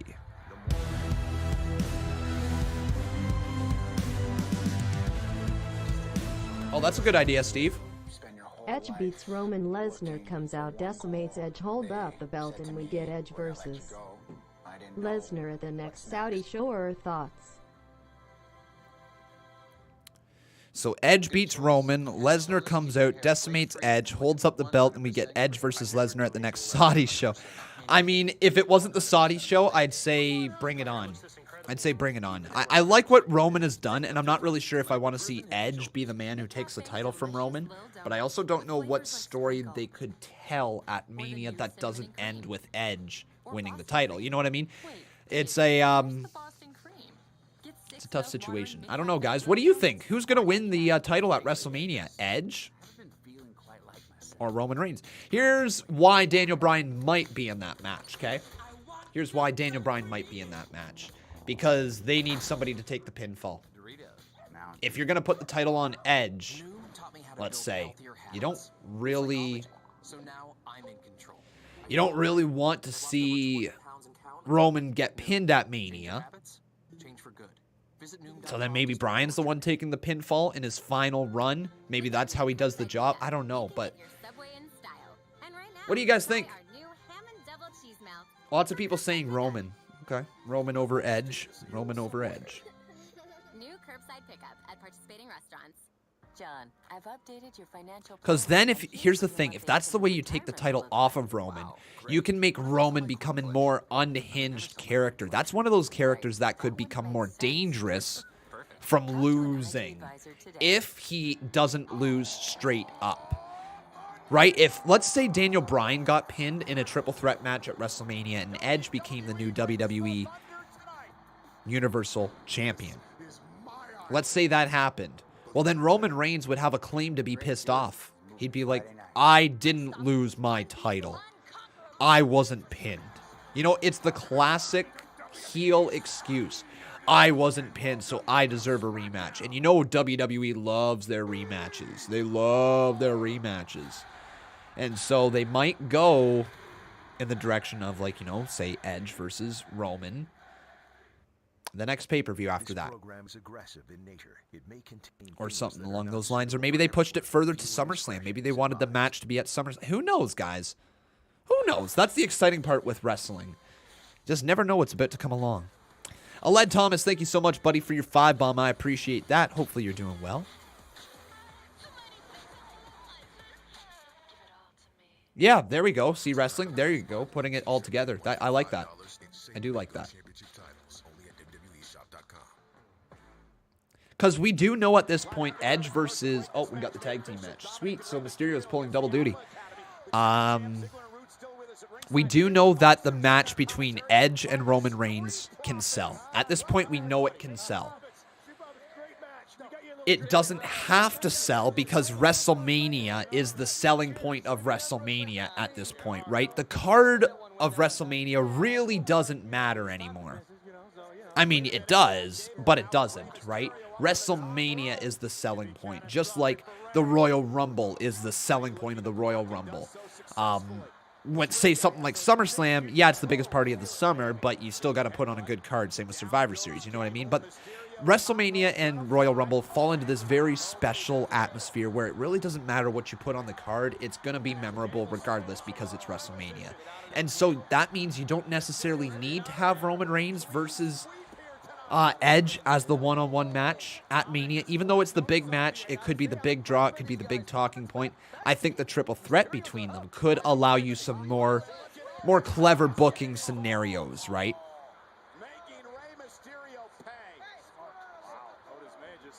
So yeah, we'll just have to watch and see what WWE comes up with. Unbroken says WrestleMania sells by default. That's kind of a problem. It's easy to get lazy. The thing is, though, is WWE is never going to truly get lazy with WrestleMania because just like you and me, they know what WrestleMania means. The writers who work for WWE know what WrestleMania means. The performers know what WrestleMania means. Everybody really knows what WrestleMania means. Man, Rey Mysterio getting thrown around by Otis. So everybody steps up. The writing steps up. The performers step up. And even if the show itself doesn't feel like the best card, the performers give it their all. The worst WrestleMania of all time is really not that bad of a show. It's not the greatest show to watch, but it's really not that bad of a show. Like WrestleMania 9 was rough. But it's not that bad. You know what I mean? Like you can sit through it and you can watch it all. Oh.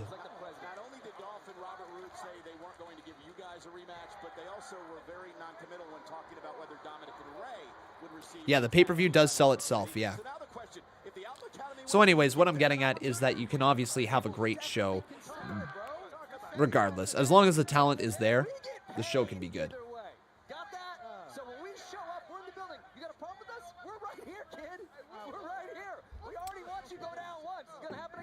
I love this bickering between the Street Profits and the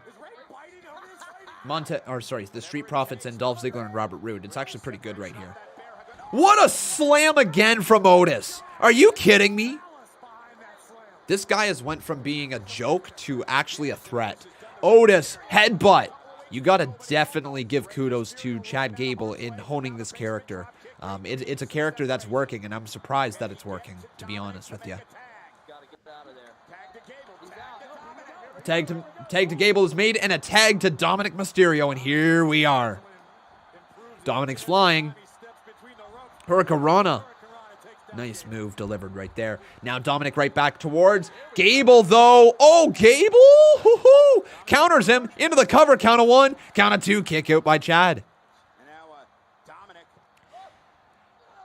Dominic lands on the middle rope. Dominic, tornado DDT. Down goes Chad Gable. Now he's going to look to hook the leg into the cover. Count of 2, but broken up by Otis.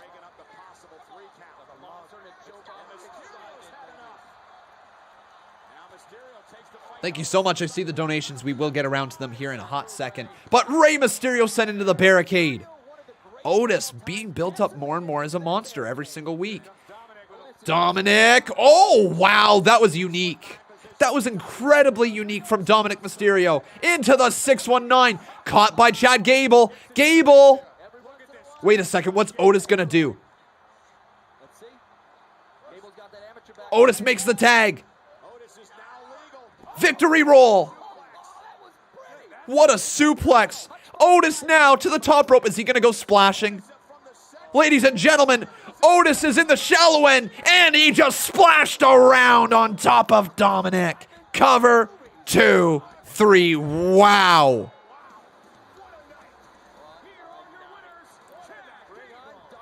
Jeez, that's a good tag team. I wasn't sure about them as a tag team, but now I'm here for it.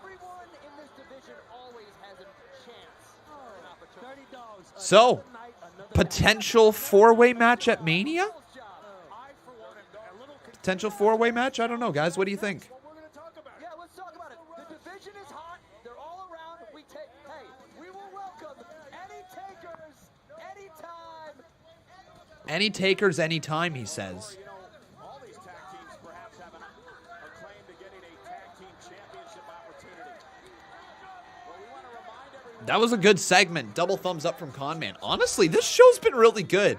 That was an excellent first hour. No two ways about it. Excellent first hour. Throwing Corey and Cole and make it a 5-way. Sure. The Grizzled Young Vets. I think that the Grizzled Young Vets should be on Raw. 1,000%. They should be on Monday Night Raw. Can you imagine the Grizzled Young Vets going up against the Street Profits, Hurt Business over there? Like, that would be so good. One promo is all it would take. Also, I hear that Sami Zayn's documentary is coming out soon, so I'm excited for that. Richard K, by the way, you are the new boss. Today, and all of a sudden, I have a match with Baron Corbin that I never signed up for. So you would think by now we're used to... Oh, no, perfect. Just a minute. We've been looking for you all day, haven't we? Sami versus Kevin Owens at Mania, potentially? This is another time they've interacted. So what I asked you last week about being a part of this documentary, we want you on board. Yeah, I thought about it. Okay. I'm still not sure. Kevin, listen to me. It's going to be huge. Remember I mentioned Logan Paul the other week? I've actually been in touch with him. He said he's going to check this out. The man has 23 million subscribers on YouTube. This thing is going to be huge. Don't you understand? What's the holdup? I don't understand. Okay, look, let me just ask you. Freaking Logan Paul. Have you ever considered that, whatever's happening, you're kind of twisting reality into, whatever you need it to be so it works for your story or fits your narrative? Reality. Because I've known you for a long time, Sami. And I've never once heard you say that maybe, when something bad happens to you, that it might be your fault. You know why? Because it's not my fault. It's not my fault. I can't believe I'm hearing this from you, of all people. You've seen what they have done to me. You see what they did to you. They don't like... They? Who's they? Just tell me who they are to start, please. Who's they? I can't believe you're not seeing the truth, even when it's right in front of you. I'll tell you what, do me a favor tonight. How about this? Come out tonight and be ringside for my match with Baron Corbin. Actually, you'd be doing me a favor, because you could keep your eye and see if you see anything fishy out there. Fine. Okay? Yes. Okay. That sounds... And I'll tell you what, if you don't see anything remotely suspicious, I'll drop the whole thing. Forget about all of this, okay? Daniel Bryan? Is it going to be Daniel Bryan versus Sami Zayn? Is that what we're getting? Well, maybe not. Daniel Bryan's an actual real life people clothes, so I don't think we're getting the match. But anyways, he's here. Yes, yes, yes. It's Daniel Bryan. You know what's crazy, guys? We're here in 2021, in the middle of a pandemic. Oh, Sami versus Corbin. He did say that. You guys are right. My bad. He did say that. Sami versus Corbin is going down. But it's 2021, mid-pandemic. We are still seeing Daniel Bryan wrestle, and in fact, Daniel Bryan this Sunday is going to be wrestling in the main event. First time in 2 years, by the way. Daniel Bryan will be in a main event on a pay-per-view. Incredible that we get this. I still remember the day Daniel Bryan announced that he was returning. The news broke all across the wrestling world. Wrestling Twitter was melting. Everybody was releasing videos like Daniel Bryan was back, and it was one of the biggest stories to happen to wrestling in forever, because this guy who retired, well, he opened the door to come back, because he retired due to injury, and he opened the door to come back through hard work, through recovery, and through experimental procedures and stuff like that, or experimental, what's it called? Experimental treatments. Maybe treatments is the better way to go, not procedures. Yeah, treatments. Just good stuff. And then that obviously opened the door to Edge returning. And that opened the door to Christian returning. Like, you're seeing a lot of people, start to return because of Daniel Bryan. He opened the door. Maybe AJ Lee someday. Maybe Paige someday. Can you just imagine if we get Paige back someday? I think that would be fantastic for the women's division. You think about the presentation that Paige had when she was the general manager. Is that what she was? Yeah, general manager. The overall presentation that she had and the feel that she had, I think she would add an instant megastar feel to either of the women's divisions as soon as she came around. Also, having Becky Lynch back would be huge for the women's division in general as well. But I really hope that WWE understands that they just can't rely on the same gimmicks that got them over. They got to always be evolving. They got to always look for new things for their characters. And the moment you start hearing the fans dying out or turning against your current character, you got to find something else to keep you fresh. For that Universal title. Plus, you'll see Nia Jax and Shayna Baszler squaring off against SmackDown Women's Champion Sasha Banks and Bianca Belair in a rematch for the Women's Tag Team titles, and so much more.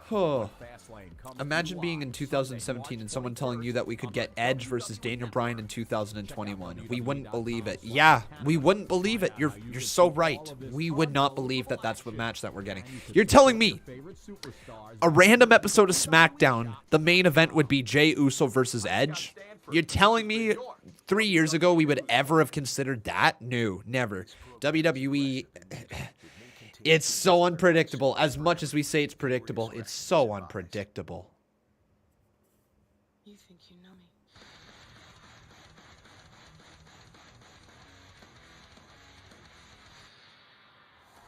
14 years ago, they're showing Edge cashing in the Money in the Bank briefcase. Oh, yeah. Because here's the thing. When we look at WWE from like a really close look, right? When we're zoomed in, let's picture if we're like in a magnifying glass, right? So when we're zoomed in, as close as we can go, it's easy to see where the story is going, right? It's fairly easy to see where stories are going in wrestling. You can just take a look at the people who they're facing, who's coming down, yada yada, what events are coming up, and you can say, okay, I think at this event this is going to happen, and this person's going to beat this person because it makes the most amount of sense to get to the next event. It's easy to predict when you're zoomed in close. When you zoom out, though, when you scroll out like just even a little bit, it becomes a little more difficult, right? When you start looking month to month, okay, well, what's the next pay-per-view totally going to look like across the card? You can make your early predictions. You're probably going to get half the matches right, but the other half, you're most likely either going to predict them wrong or you're going to not even have the right matches on the card. You know what I mean? Then you zoom out even further to like every 3 months, every quarter, right? And say, okay, so we go from every 3 months, what's this pay-per-view going to look like in 3 months' time? it's almost damn near unpredictable. Like, you cannot predict what a wrestling card is going to look like 3 months from now. At least it's very difficult to do, to predict it from start to finish. So as much as we say WWE is predictable, it's also difficult to see where they're going all the time. We have Edge versus Jey Uso. Edge's first match on SmackDown in 10 years. And the winner gets to be special ringside enforcer for my Universal Championship match against Roman Reigns at Fastlane. Wow. Wow. You know, if Jey Uso wins, we know exactly what we're going to get. He's going to do everything in his power to make sure Roman Reigns wins. And to be honest, if Roman was the champion he thought he was, he wouldn't need that help. On the other hand, Edge is the ultimate opportunist. He will do anything he can to get what he wants, and what he seems to want more than anything is to face Roman Reigns one-on-one at WrestleMania.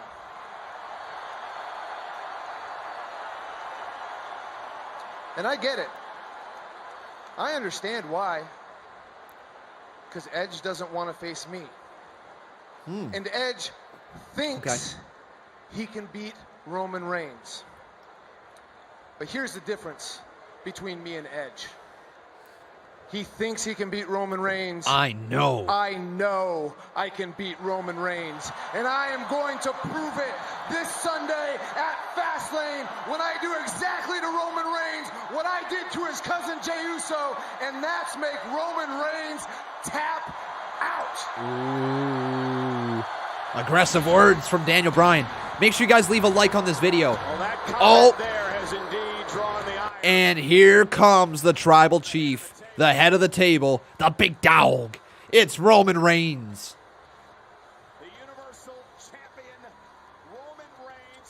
Tevin Walker says, geez, how many times has that been said?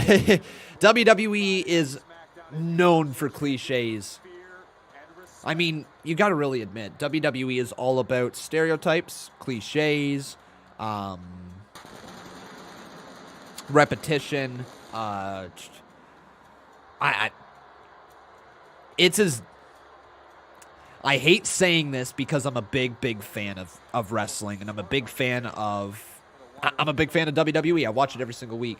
But man, it's definitely a show that is dumbed down to all extents to allow as many people possible to try to understand the show, almost to a fault. It's almost too dumb sometimes. He's going to tap me out. Look, DB,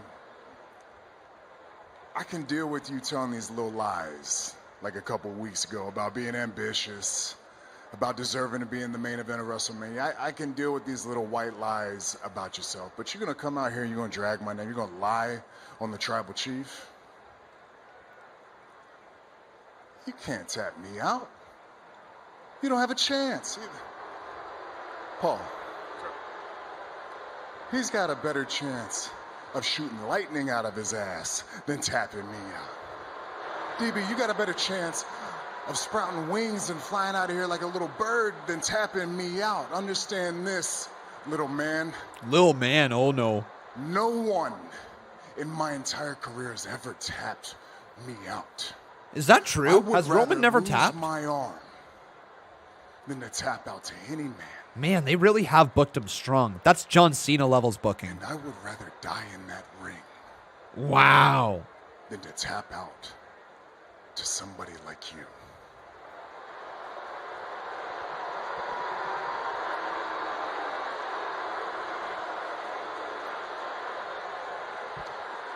Rather die. That's pretty strong. Make no mistake. You're talking about lies. He passed out to Joe? Told. All those things that you say about yourself, the head of the table, the this, the that, or whatever, those are all lies, man.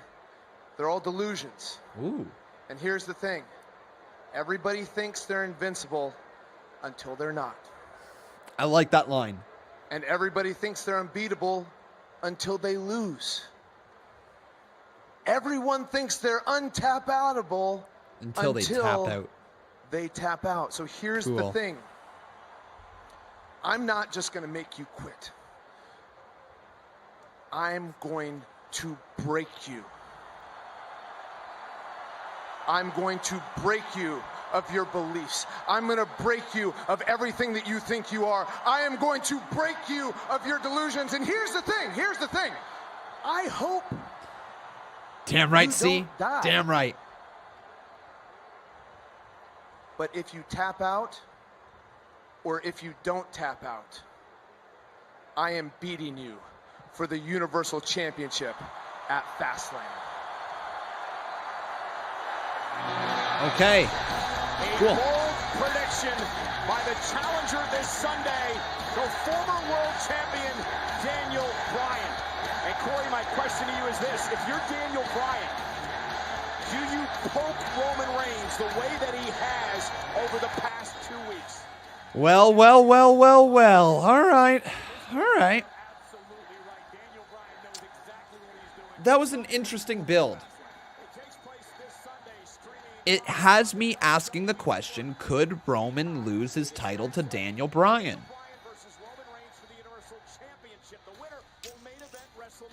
Interesting. Interesting. Interesting. Yeah, I don't know what else to say about that one, but we're going to have to watch it. I have a little bit of doubt in my mind that Roman Reigns is going to beat Daniel Bryan. I have a little bit of doubt. Perhaps the least anticipated match in the history of SmackDown. The irritating force meets the unlikable object in a match no one asked for. Unfortunately, there must be a winner, but thankfully, there will be a loser when King Corbin takes on Sami Zayn next. Yes! Holy crap! Yes, WWE. Are you kidding me? Is WWE... Okay. Is SmackDown just like miles and miles and miles better than Raw or what? Like, holy crap, how cool is that? Like, not taking their product too seriously. Like, allowing people to laugh at it. Allowing people to joke at the product. Poking fun at their own product. This is miles and miles and miles better than Monday Night Raw. And I'm not trying to take anything away from Raw either, because Raw has been producing some stuff that has been good and other stuff that has been dreadful. But the overall flow to the show of SmackDown is just so much better. Like, they literally just ran a segment advertising the least anticipated match in the history of SmackDown. Like, what? Lock 7 says it's crazy. Raw always used to be the show to beat, but SmackDown holds the title now. SmackDown is the A show. And, like, I don't know if it's because... It can't just be because of Roman Reigns, right? It's not just because of Roman Reigns. The entire show feels much better. The women's division feels really, really, really solid. Like, I know the women's division on Raw has been kind of lackluster. But at least SmackDown, the women's division, even though they're not really building people all the way up through and it's not the most consistent, it's been miles above the Raw women's division. So there's that. The presentation of the mid-card, people like Sami Zayn. Sami Zayn doesn't have a championship. He's got a story going on. Let me ask you something. Who else on Raw that doesn't have a championship has a legitimate story going on, a legitimate captivating story? I'm not talking about Braun Strowman being called stupid by Shane McMahon. No, I'm talking about a legitimate long-term story being told. Who else is there? There isn't anybody. There's no one right now like Sami Zayn in the mid-card. He's got the story. He's got the captivating team by his side. He's got something different, something we've never seen. Like, there's nothing like that on Raw. Nothing. The tag team division on SmackDown, miles and miles above that of Raw's. Miles. And I still enjoy Monday Night Raw, okay? I'll be the first to admit it. I still enjoy Monday Night Raw, but it's just absolutely incredible. Fiend and Orton? Okay. Conman gives that one. I apologize. Conman blanked on the Fiend and Orton. Here's to us all. Okay. I apologize. You guys are absolutely right. No, Conman's wrong on that one. I totally blanked on the Fiend Orton story. Yeah. I apologize. No. Conman's wrong on that one. So besides Fiend Orton and Sami Zayn, there's really nobody else that has like a long-term story being told. Right? Nobody else. Truly long-term. So yeah, there we go. And we can even argue that Randy Orton is just a part of the Fiend's character. You know, like Randy Orton is just like a stepping stone for the Fiend right now to come back. It's the Fiend more so has the character aspect, and Randy Orton just happens to be the antagonist in the story, potentially, even though he's being presented as the protagonist. Our way of life. The way we work, the way we play, the way we live. Right now, COVID-19. There's no way that the same writers of SmackDown write Raw. I don't think they're the same writers. I might be so wrong on that one because I actually don't have the job titles in front of me, but I have to believe that SmackDown and Raw have different writers. This is our shot, and we can do this together. Victim. Orton is going to be the victim. Fair enough. We got some donations that I just realized I haven't run, so my bad, Katana, Chuck, and Marcus. Let's get to them now.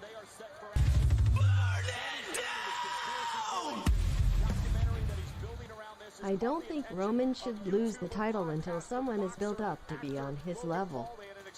And I don't think anyone else is there yet. No one is. Not right yet. I don't know who could be. Who would you guys build up to take the title from Roman Reigns? Live fans would be the indicator. Maybe Sami. Maybe Sami. If they let this thing run deep enough.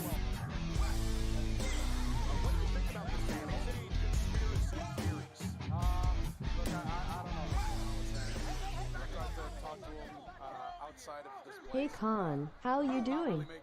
I just watched the HHH and Orton at Mania 25. Man, what a build for such a lackluster match. What's your thoughts on Mania 25? Mania 25. Shawn Michaels versus Undertaker comes to mind, obviously. Mania 25. Good, not great. One of the first pay-per-views that I watched in its entirety. One of the first ones. I found it on YouTube at a later time. Actually, it might have been Daily Motion. Yeah, it was Daily Motion I found it on when I was a kid. Yeah, good show. Good show. Marcus Brown here, dropping 5 as well. Thank you, buddy. But before that, I've got a comment here from Retro Demand. Says, I forgot to include Lashley in the list with Sami. He's been built up since Extreme Rules. Well, you are right. We were talking about people who don't have a championship, right? So people who don't have a championship, what stories do they have? And they're being built up in which ways? Here, let's also get this up here on the screen. It is Sami Zayn versus King Corbin. Into the cover, Sami Zayn goes to try to pick up the win by putting his feet on the rope, but the referee caught him. Sami's like, just count to 3.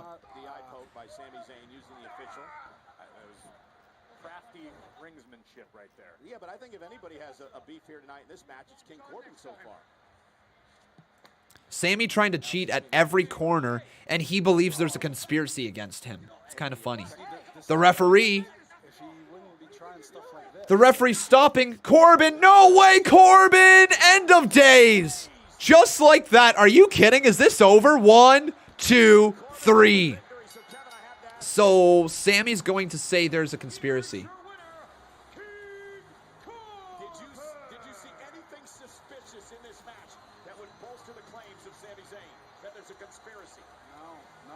Saw some pretty great officiating, if anything, which, doesn't always go that way. Now Sami's going to spin it. That's exactly what somebody who is part of the conspiracy would say. Well, that's just a lack in judgment on your part. His feet were on the bottom rope. Sami Zayn complaining. I had him pinned. I saw it. I did. No, I saw what I'm talking about. What are you talking about? I had him beat. No, you had him. The ref was all over me, man. Yeah, the ref was making the right calls. And this. What are you? Listen, dude. Sometimes you just lose. Things just don't go your way. Just dust yourself off. Are you picking this up? Dude, Are you gotta let go of this. You have to let go of You're this. out of your mind. No, I can trust you. Clearly, you need to you're calm not down. seeing things straightly. Just go, get away. Wow. Anyway, look, Sami, absolutely outrageous. thanks a lot, guys. I really appreciate that. I don't know what to say about this anymore. Oh, whoa! Good God! Sugar honey iced tea.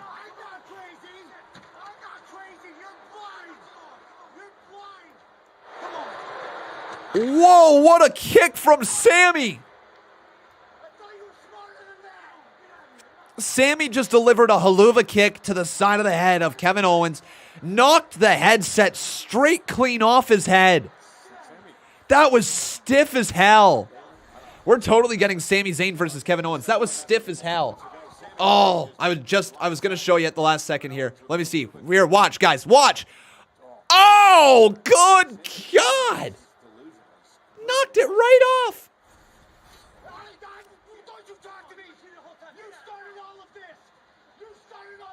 Yelling at the referee now. You started all of this. This is so good. I'm not the crazy one who's blind. He doesn't want to see the truth. That's Conspiracy his theories problem. from Sami Zayn, his personal documentary crew. Meanwhile, Wow. He doesn't want to see the truth. That's his problem. Sami is so good. I never thought Sami would kill it as a heel the way he has, but I've said this before and I'll say it again. Sometimes the best baby faces in the world make the best heels in the world. Look at Daniel Bryan. Look at Sami Zayn. The list can keep going on and on and on if we want to. CM Punk, you got everybody cheering for him, right? Back in the day. He was an excellent heel. Better as a heel than a babyface. Hell, you could even go as far to say Hulk Hogan. Hulk Hogan was better as a heel than as a face. Anyways, that's what I'm getting at. Here we go. It's time for some more donations. Got Marcus Brown over here.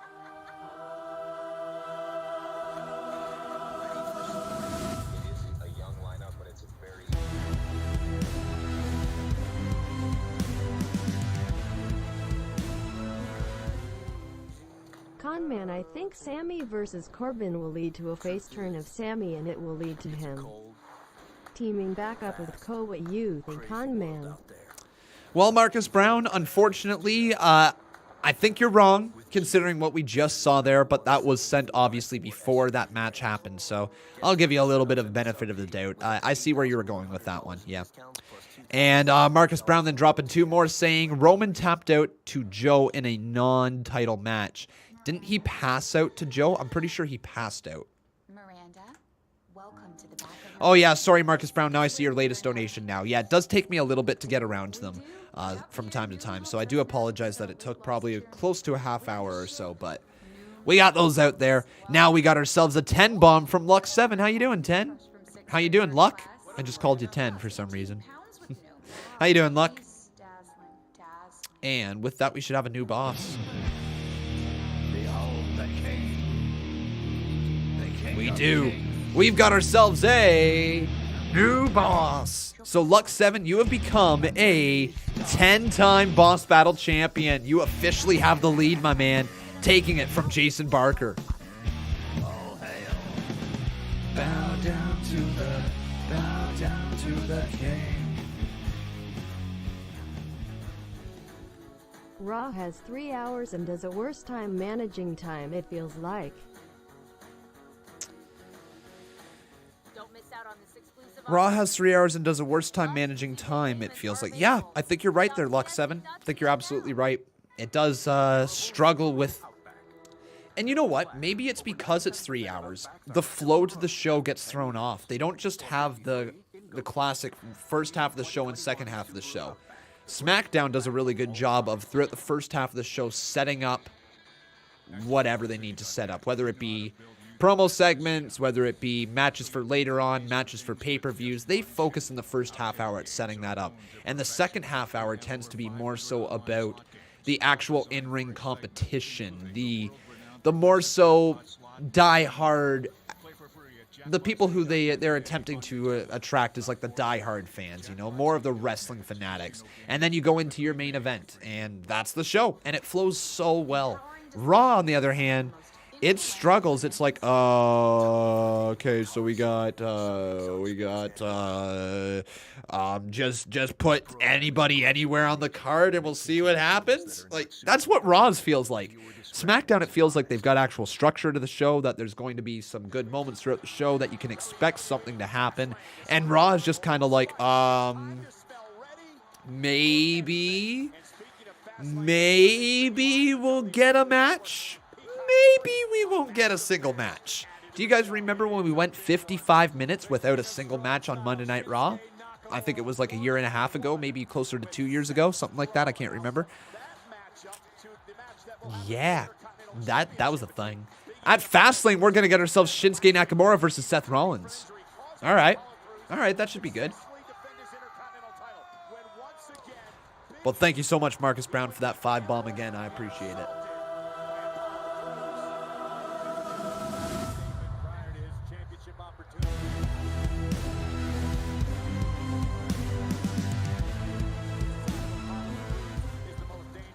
Conman, can you read my comment in the donations I gave you, please? I will appreciate. Thanks again there, Marcus Brown. Folded hands, folded hands, folded hands, folded hands, folded hands, folded hands. Unbroken says in the 90s, when they would do WrestleMania, the wrestling shows before, you would get like 2 wrestling matches on a 2-hour show, 3 if you're lucky. Yeah. Here we go. Here's the interview between Apollo Crews and Big E. Title, but now it's become personal. Do either of you think there's any chance that you'll ever be able to settle your differences? Michael, that's over. It's over, Apollo. Michael, you wanna talk to me about reconciliation? Kumbaya? We are the world? And all I want to talk about is vengeance. Oh. Vengeance. Apollo, you have 2 days to Fastlane. And if I'm you, I take those 2 days and I appreciate the crispness of the March air. I take those 2 days and I enjoy the normal function of my limbs. Wow. I take those 2 very short days. Big E's mad. I enjoy the present because your future, man, your near future is dark. Big E's sounding like he's about to snap. His brain like he's about to snap. See, Sunday I'm going to retain my Intercontinental Championship, no question. No question. And you are going to get everything that you deserve. Oh, he's real pissed. What I deserve. Okay, I'm sorry. I deserve. Biggie, if I were you, I would think twice before talking to Nigerian royalty with such disrespect. You are treading very dangerous ground with those words that are coming out of your mouth. Do you understand what I'm saying to you? Accent's getting better. This reminds me of an old Nigerian proverb. My great-grandfather, the ruler of the Tiv nation, would tell anybody who dared to threaten him. You fill your mouth with a razor and you will spit blood. And that is exactly what is going to happen to you this Sunday at Fastlane. I am going to crack your face. And you will see the Nigerian warrior within me. This is a good build. I finally have what I deserve. of my ancestors and my family will watch me as I stand over your mangled body as the new Intercontinental Champion. Wakanda forever! Hey. there's no waiting for Sunday. Oh! Big E. Is Big E looking for Apollo?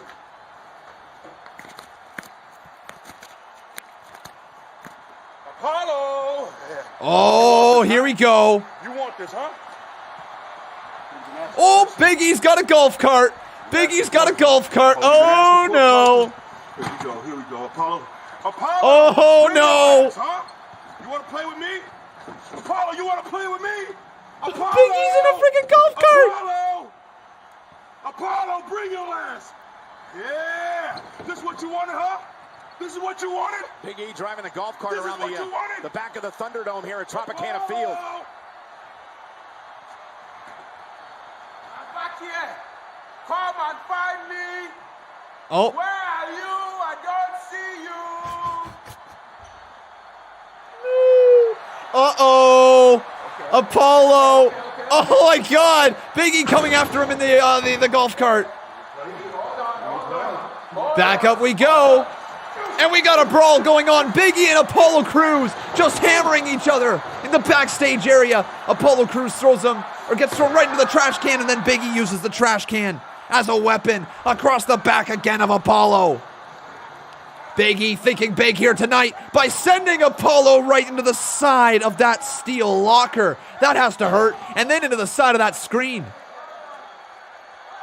Stomp from Big E. Another stomp, stomp, stomp to Nigerian royalty, according to Apollo.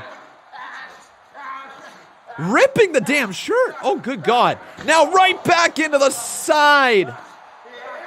Ouch, ouch. Big E is destroying Apollo Crews. Those are heavy, heavy doors, man. And now they finally got some referees and some management backstage to break up this brawl. What a great segment. Oh, wait a second. Apollo's in the cart. Apollo Crews is in the cart, and he's going to get out of there. Driving away. What a segment. That was fun.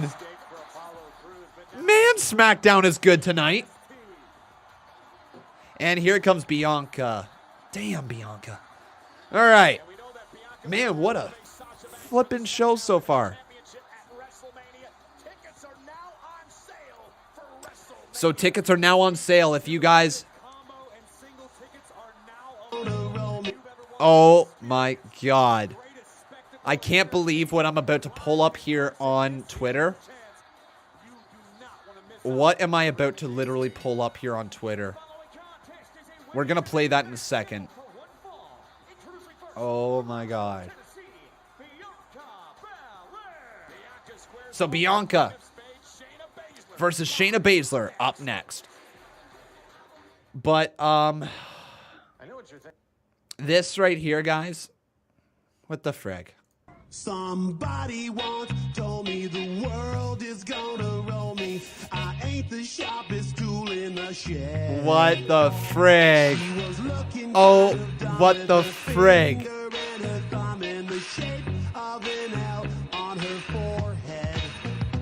What the hell? What the frig?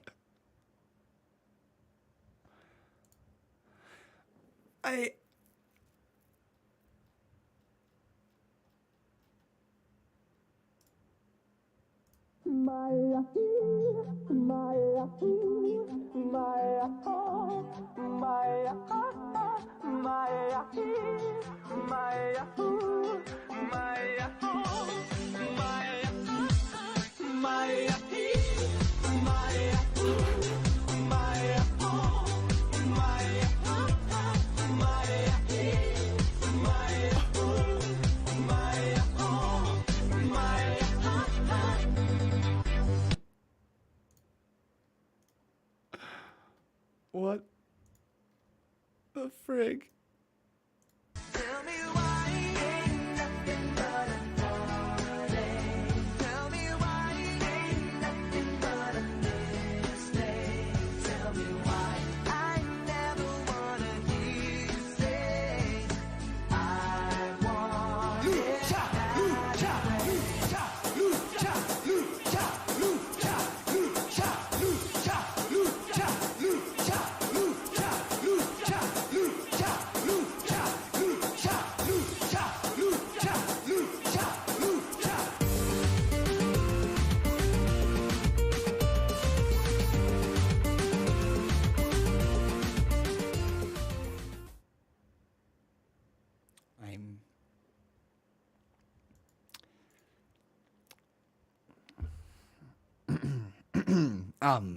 Yeah. Screw you. All right, let's get back here to the audio. My, oh my. Fun show here tonight, guys. I hope you're having a great time. If you are, can you do me a real solid? Make sure you leave a big old like here right on this video. Make sure you leave a like. This is Friday. We're going to have one day off tomorrow, and then we're back here on Sunday with WWE Fastlane. I'm looking forward to it, and I hope you guys are as well. When style meets substance, you'll always go the distance. Fun stuff over there on Twitter, guys. Thank you for sending those in. It was funny. It was funny to say the least. But we are closing in on the last half hour. Yeah, 27 minutes remaining. Okay. Ready for spring? It is a young lineup, but it's a very talented, advanced, younger lineup. I think that this Technology, man, for somebody to just take like a photo that I posted and they were able to make like the mouth move and everything, like crazy. There's even more made in the Discord. Oh no. Oh no. I don't and oh god. Oh god. I'm just gonna do myself a favor and not look. What do I think about Apollo's accent? Good or bad? It seems very, very, very rough right now. But I do believe he's getting better every single week. And it's also just a bit of a shock to hear Apollo Crews speaking with the accent, because we've seen him not speak with an accent for so long now, right? He's been in the WWE for, what, 4 years, I think, with NXT and WWE? I think it's been 4 years. So we're used to a certain Apollo Crews, and now that he's got a new character. The thing is, I love the reasoning for him having the accent. And that was established there. So, yeah. It's just an app. That's what I mean, though. It's crazy that there is that type of technology. That it's that easy, that it's just an app.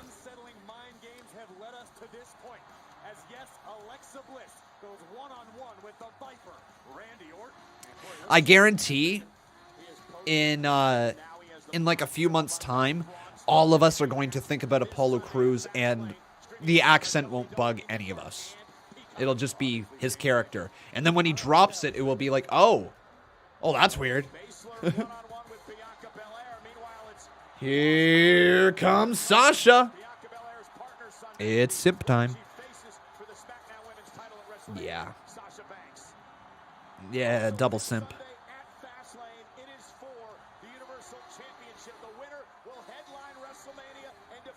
Yep.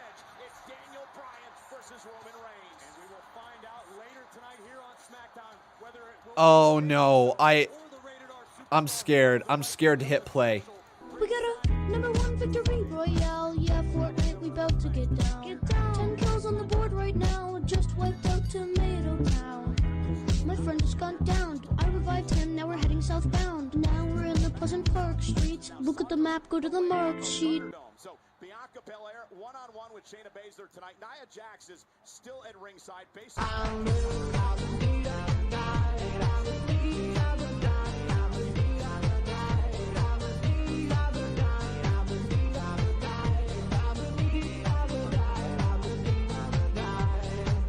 Problems with the Raw Women's Champion Asuka this past Monday night.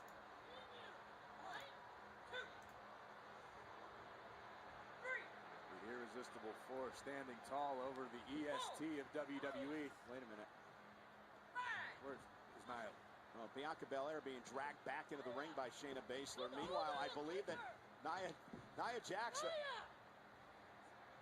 appears to be taking a cue out of Sasha Banks' playbook.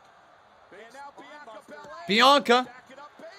Oh, wait a second. Wait, oh, good God. Okay, Nia Jax has left Shayna Baszler at ringside, and Tamina's attacking Shayna, and same with Natalya.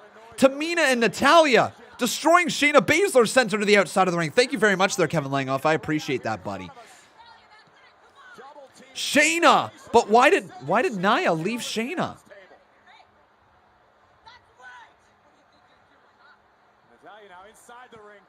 I mean, I'm not against it at all. Bianca, though, firing away. Is Sasha Banks going to save Bianca? Oh, no! Super kick into... Side slam from Tamina. Where's Sasha? All right, at least they're continuing the story from last week. Tamina and Natalya look like a solid tag team. Not going to lie. Yeah, they actually seem like a solid tag team. But why did Nia leave? I must have missed something important there. Oh, yeah, that is a new tattoo. Tamina Snuka's got a new tattoo, guys, on her right arm. Right arm. All good, Big Tiger. All good. It was funny. You ready for the main event, though? I know I am. Because Sasha left. I must have missed that as well, guys. Must have missed that. We were too busy looking at the other singing, talking head thingies.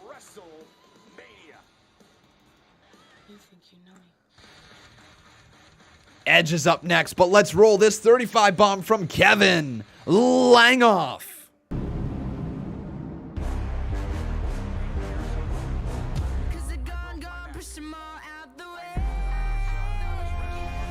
Yes, yes, y'all. So fresh, y'all. Snoop Dogg with Sasha Banks, we the best, y'all. Make way for the new, what it do? And if you went away, let me say she coming for you. Woo! Yeah, Kevin! OMG, I am going to Mania and get to see Sasha and Bianca and hopefully an epic fiend entrance. Yeah! Hashtag BLUEPRINT, hashtag BATEROFWORLDS. Kevin, you know what I'm going to do for you? I'm going to give you the big old fist pump when we get really excited. See this hand right here? It's getting ready to be cocked up. Here we go, Kevin. We're going to give you the big old fist pump, the big Sally, because Kevin Langoff is going to WrestleMania. Yeah! You like it? There you go. All right, you get it. That's incredible, Kevin. Have fun. You and your daughter. I believe you said you were going with your daughter, right? So have a great time, buddy. But are you guys ready? It's time for the Rated R Superstar Hedge. Wow. The grit is here. The grit is here. Boom.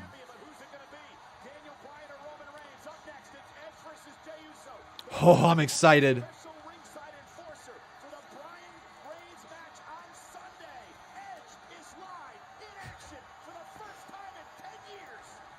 First time in 10 years, guys. His first singles match in 10 years. Is that correct?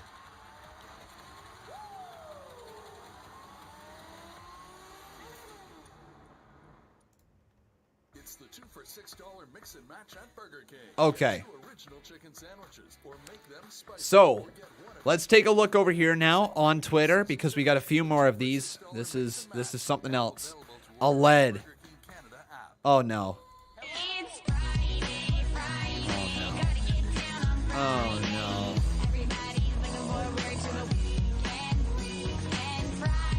What the frig? Are you kidding?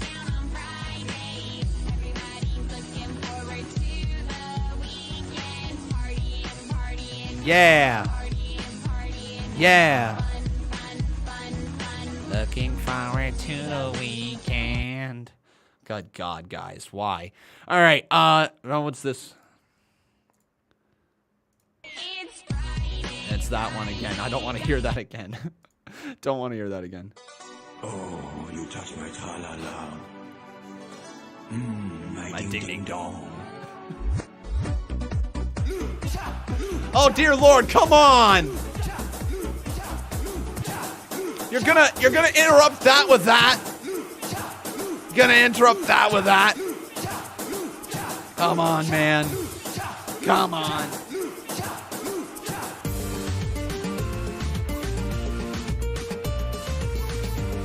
There you go. Good God. All right. And now Joseph sent another. Oh, no. Oh, no. Oh, you touch my tra-la-la. My ding-ding-dong.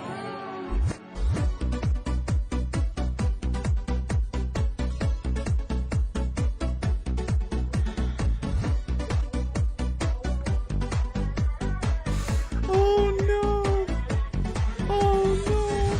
Oh, you touch my tra-la-la.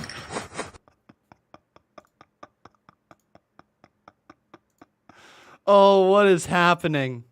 What is happening? What are you guys doing here? Oh. It's freaking Roman Reigns. All right, we're gonna stop it right there. Man, oh man, guys. You are something else here today.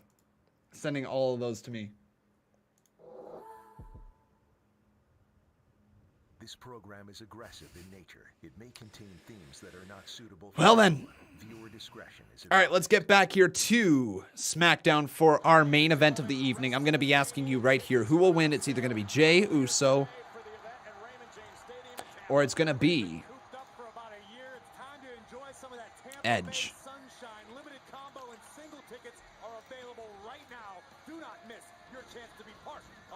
So I got a question here, Kevin, without obviously getting too much into it.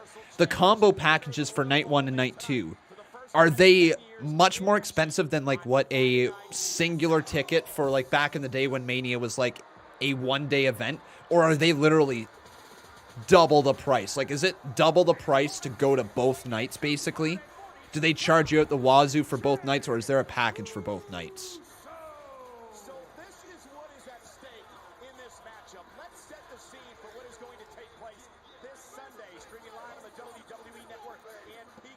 Jey Uso. Daniel Bryan takes on Roman Reigns for the Universal Championship.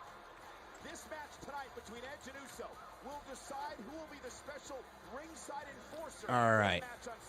Here we go. Boom, 5-5. And now you can get your bets in, everybody, by doing either Bet Uso 5 or Bet Edge 5 right here in the live chat.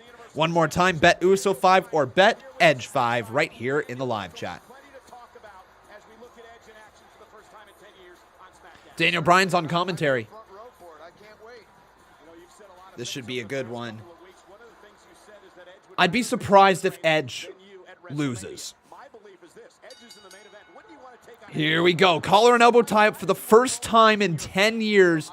Edge is in the wrestling ring in a singles match. First time in 10 years. I believe. I believe that's the stuff that they've been saying on commentary here tonight.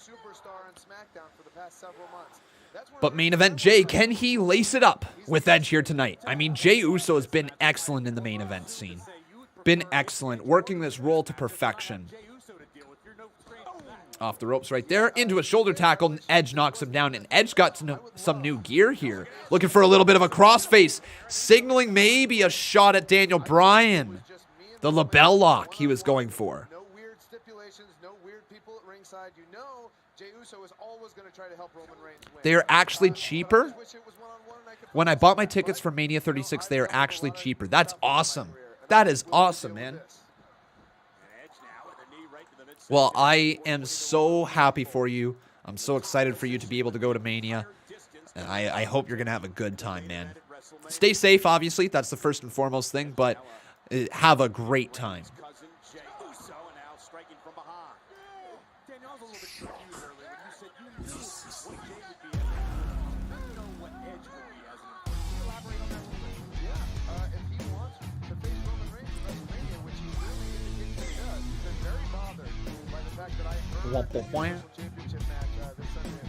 No, to Neil Vickers, I have no idea what's going on with Keith Lee.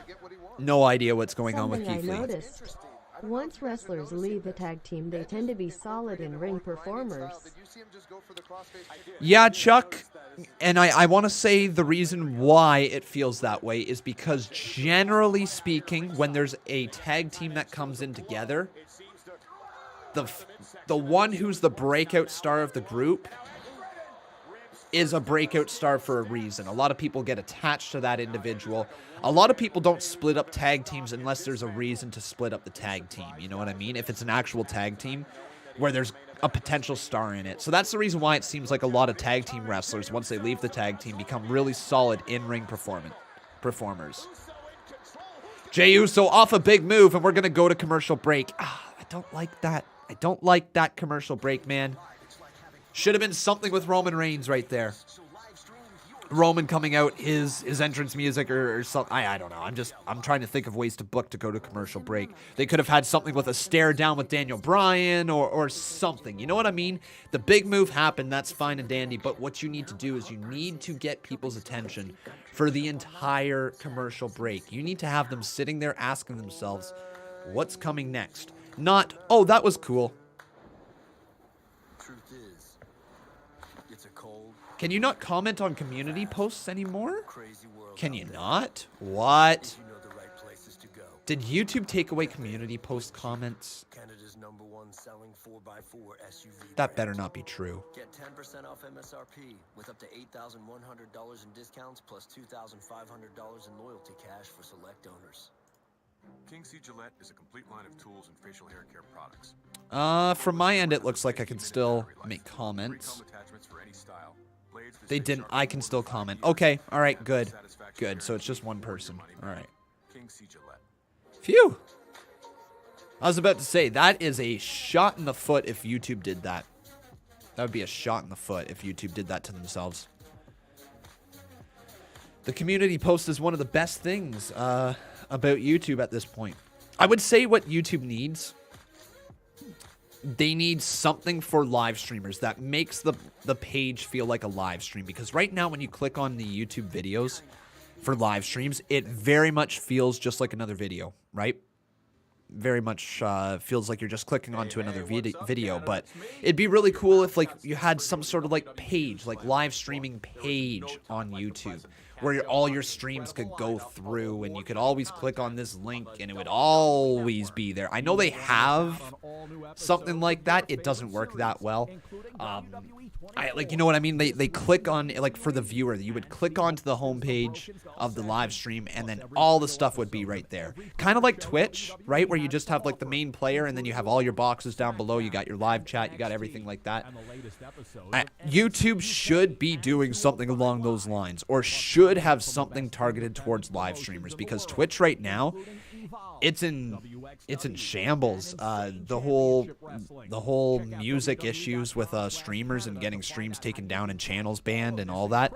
YouTube right now actually has a better system, because if you happen to have some audio or you have some songs playing in the background that you don't own the rights to or something like that, instead what YouTube does, instead of taking down the video, they just say, okay, you don't have rights to those songs, so you can't earn ad revenue off of this video anymore, and any future ad revenue that you get is going to be delivered to those people who made the songs.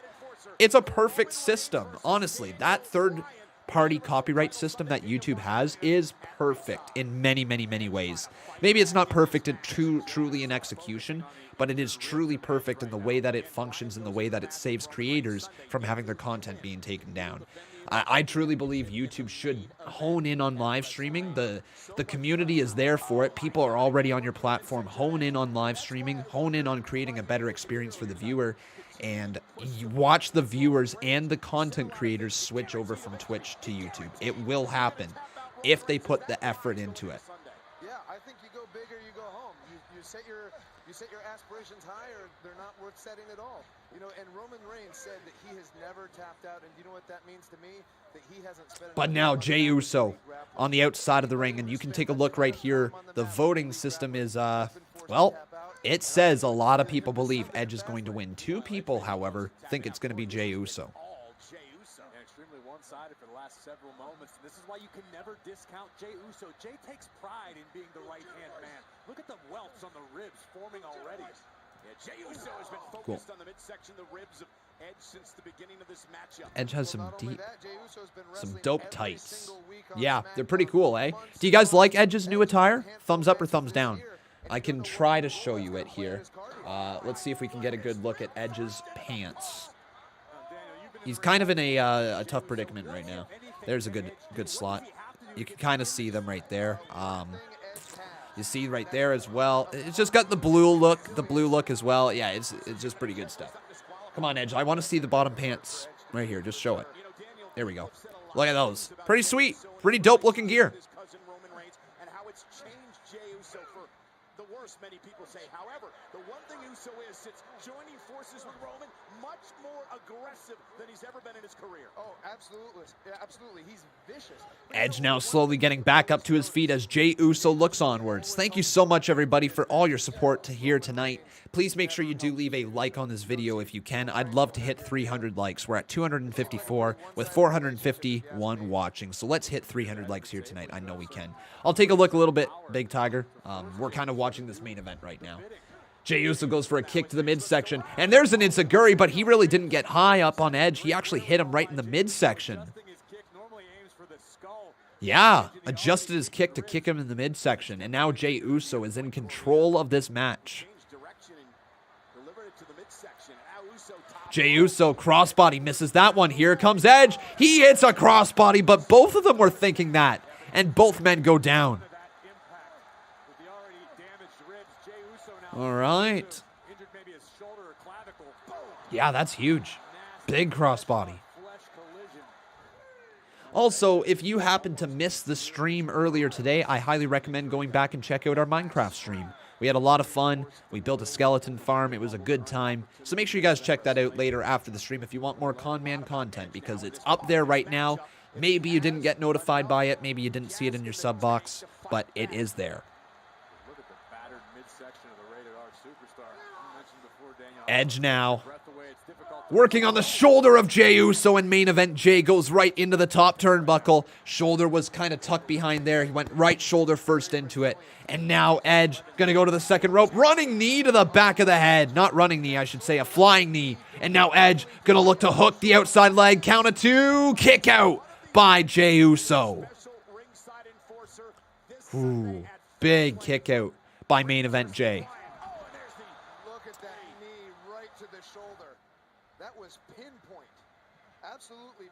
I've really loved this SmackDown tonight. I'm in the 9s.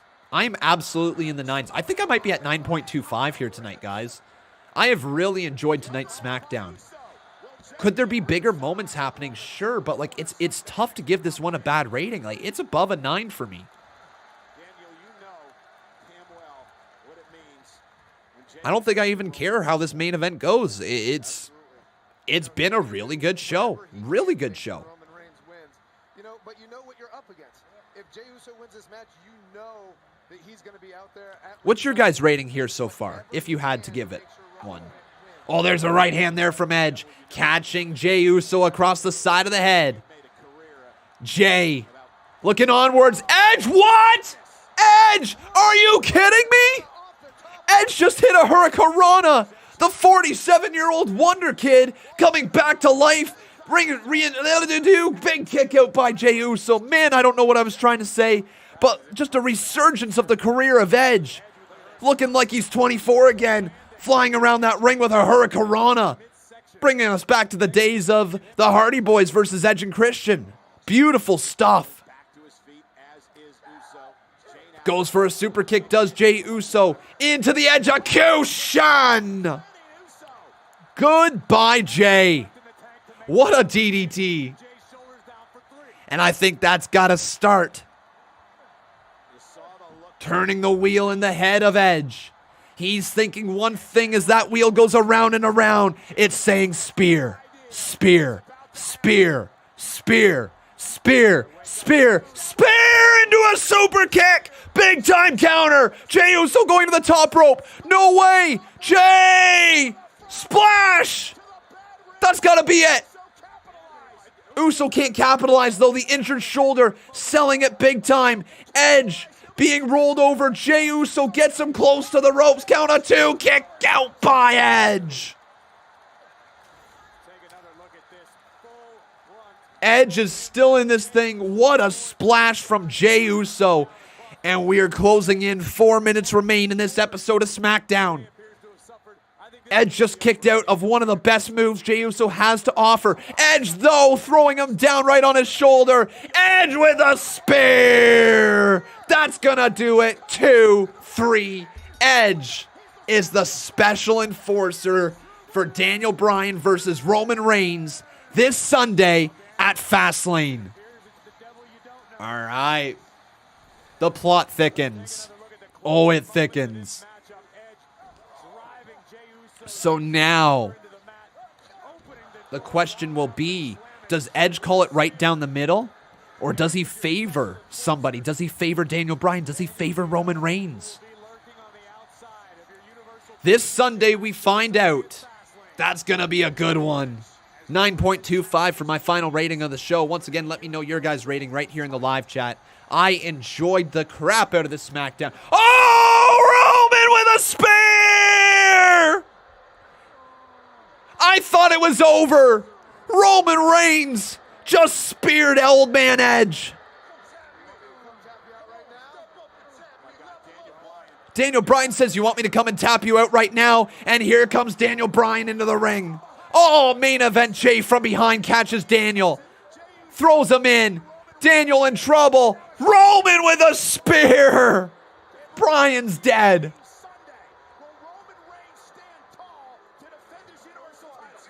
Wow, that was good. That was really fun.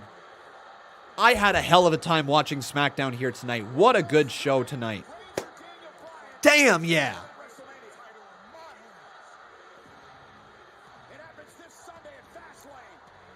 That was good.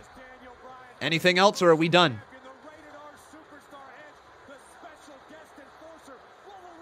Yep. And the show fades, and we are finished. Wow, I had a lot of fun, guys. I really hope you did as well. But that brings us to the end of the show today. No reaction clips. We've kind of been lacking on the reaction clips recently. Not a lot of things going on, but still, a really good episode. I thoroughly enjoyed it from start to finish. I thought that was one of the better episodes of SmackDown I've seen in recent times. Good go-home show as well. Generally speaking, WWE doesn't deliver the best go-home shows, and they delivered a go-home show to Fastlane. Honestly, guys, I had a great time. And I hope you did as well. I give the show a final ranking of 9.25 out of 10. Some of you may think that's really high. Some of you might think that's not high enough. That's where I sit with my ranking. But of course, if you guys have a different ranking or you wish to share your comments, you can do so by going to our community page, okay? And our community page is going to have a post that says, if you thought the show was great, good, just okay, bad, or absolute crap, you can vote on it. It's a poll. You can let the people know what you thought about the show. There's also a comment section that you can give your review, and you can talk about that. That's right here on YouTube in our community page. So make sure you guys check that out after we're done. Also, everybody, you can come follow me on Twitter at Conman167. I'd love to see some more people drop a follow over there where we're building up our following. So Conman167 on Twitter. You can also come join our Discord server, which is available down in the description below.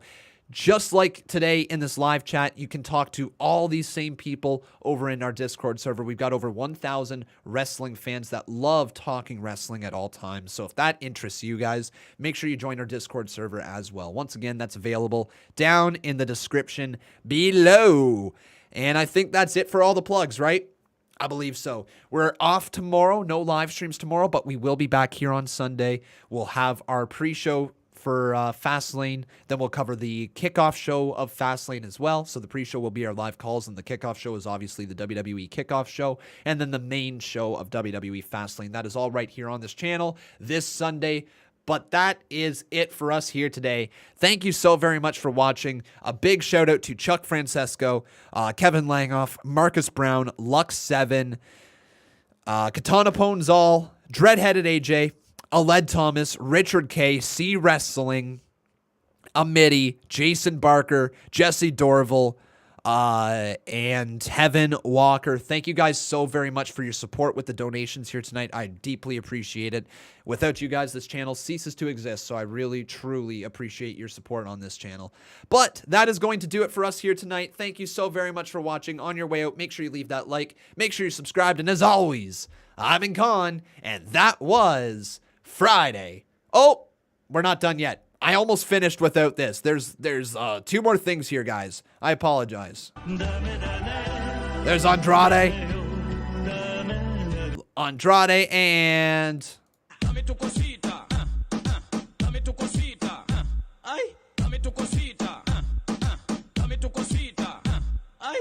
there you go. There's the final 2. But take care, everybody. Have yourself a wonderful night. I've been Khan, and that was Smackdown.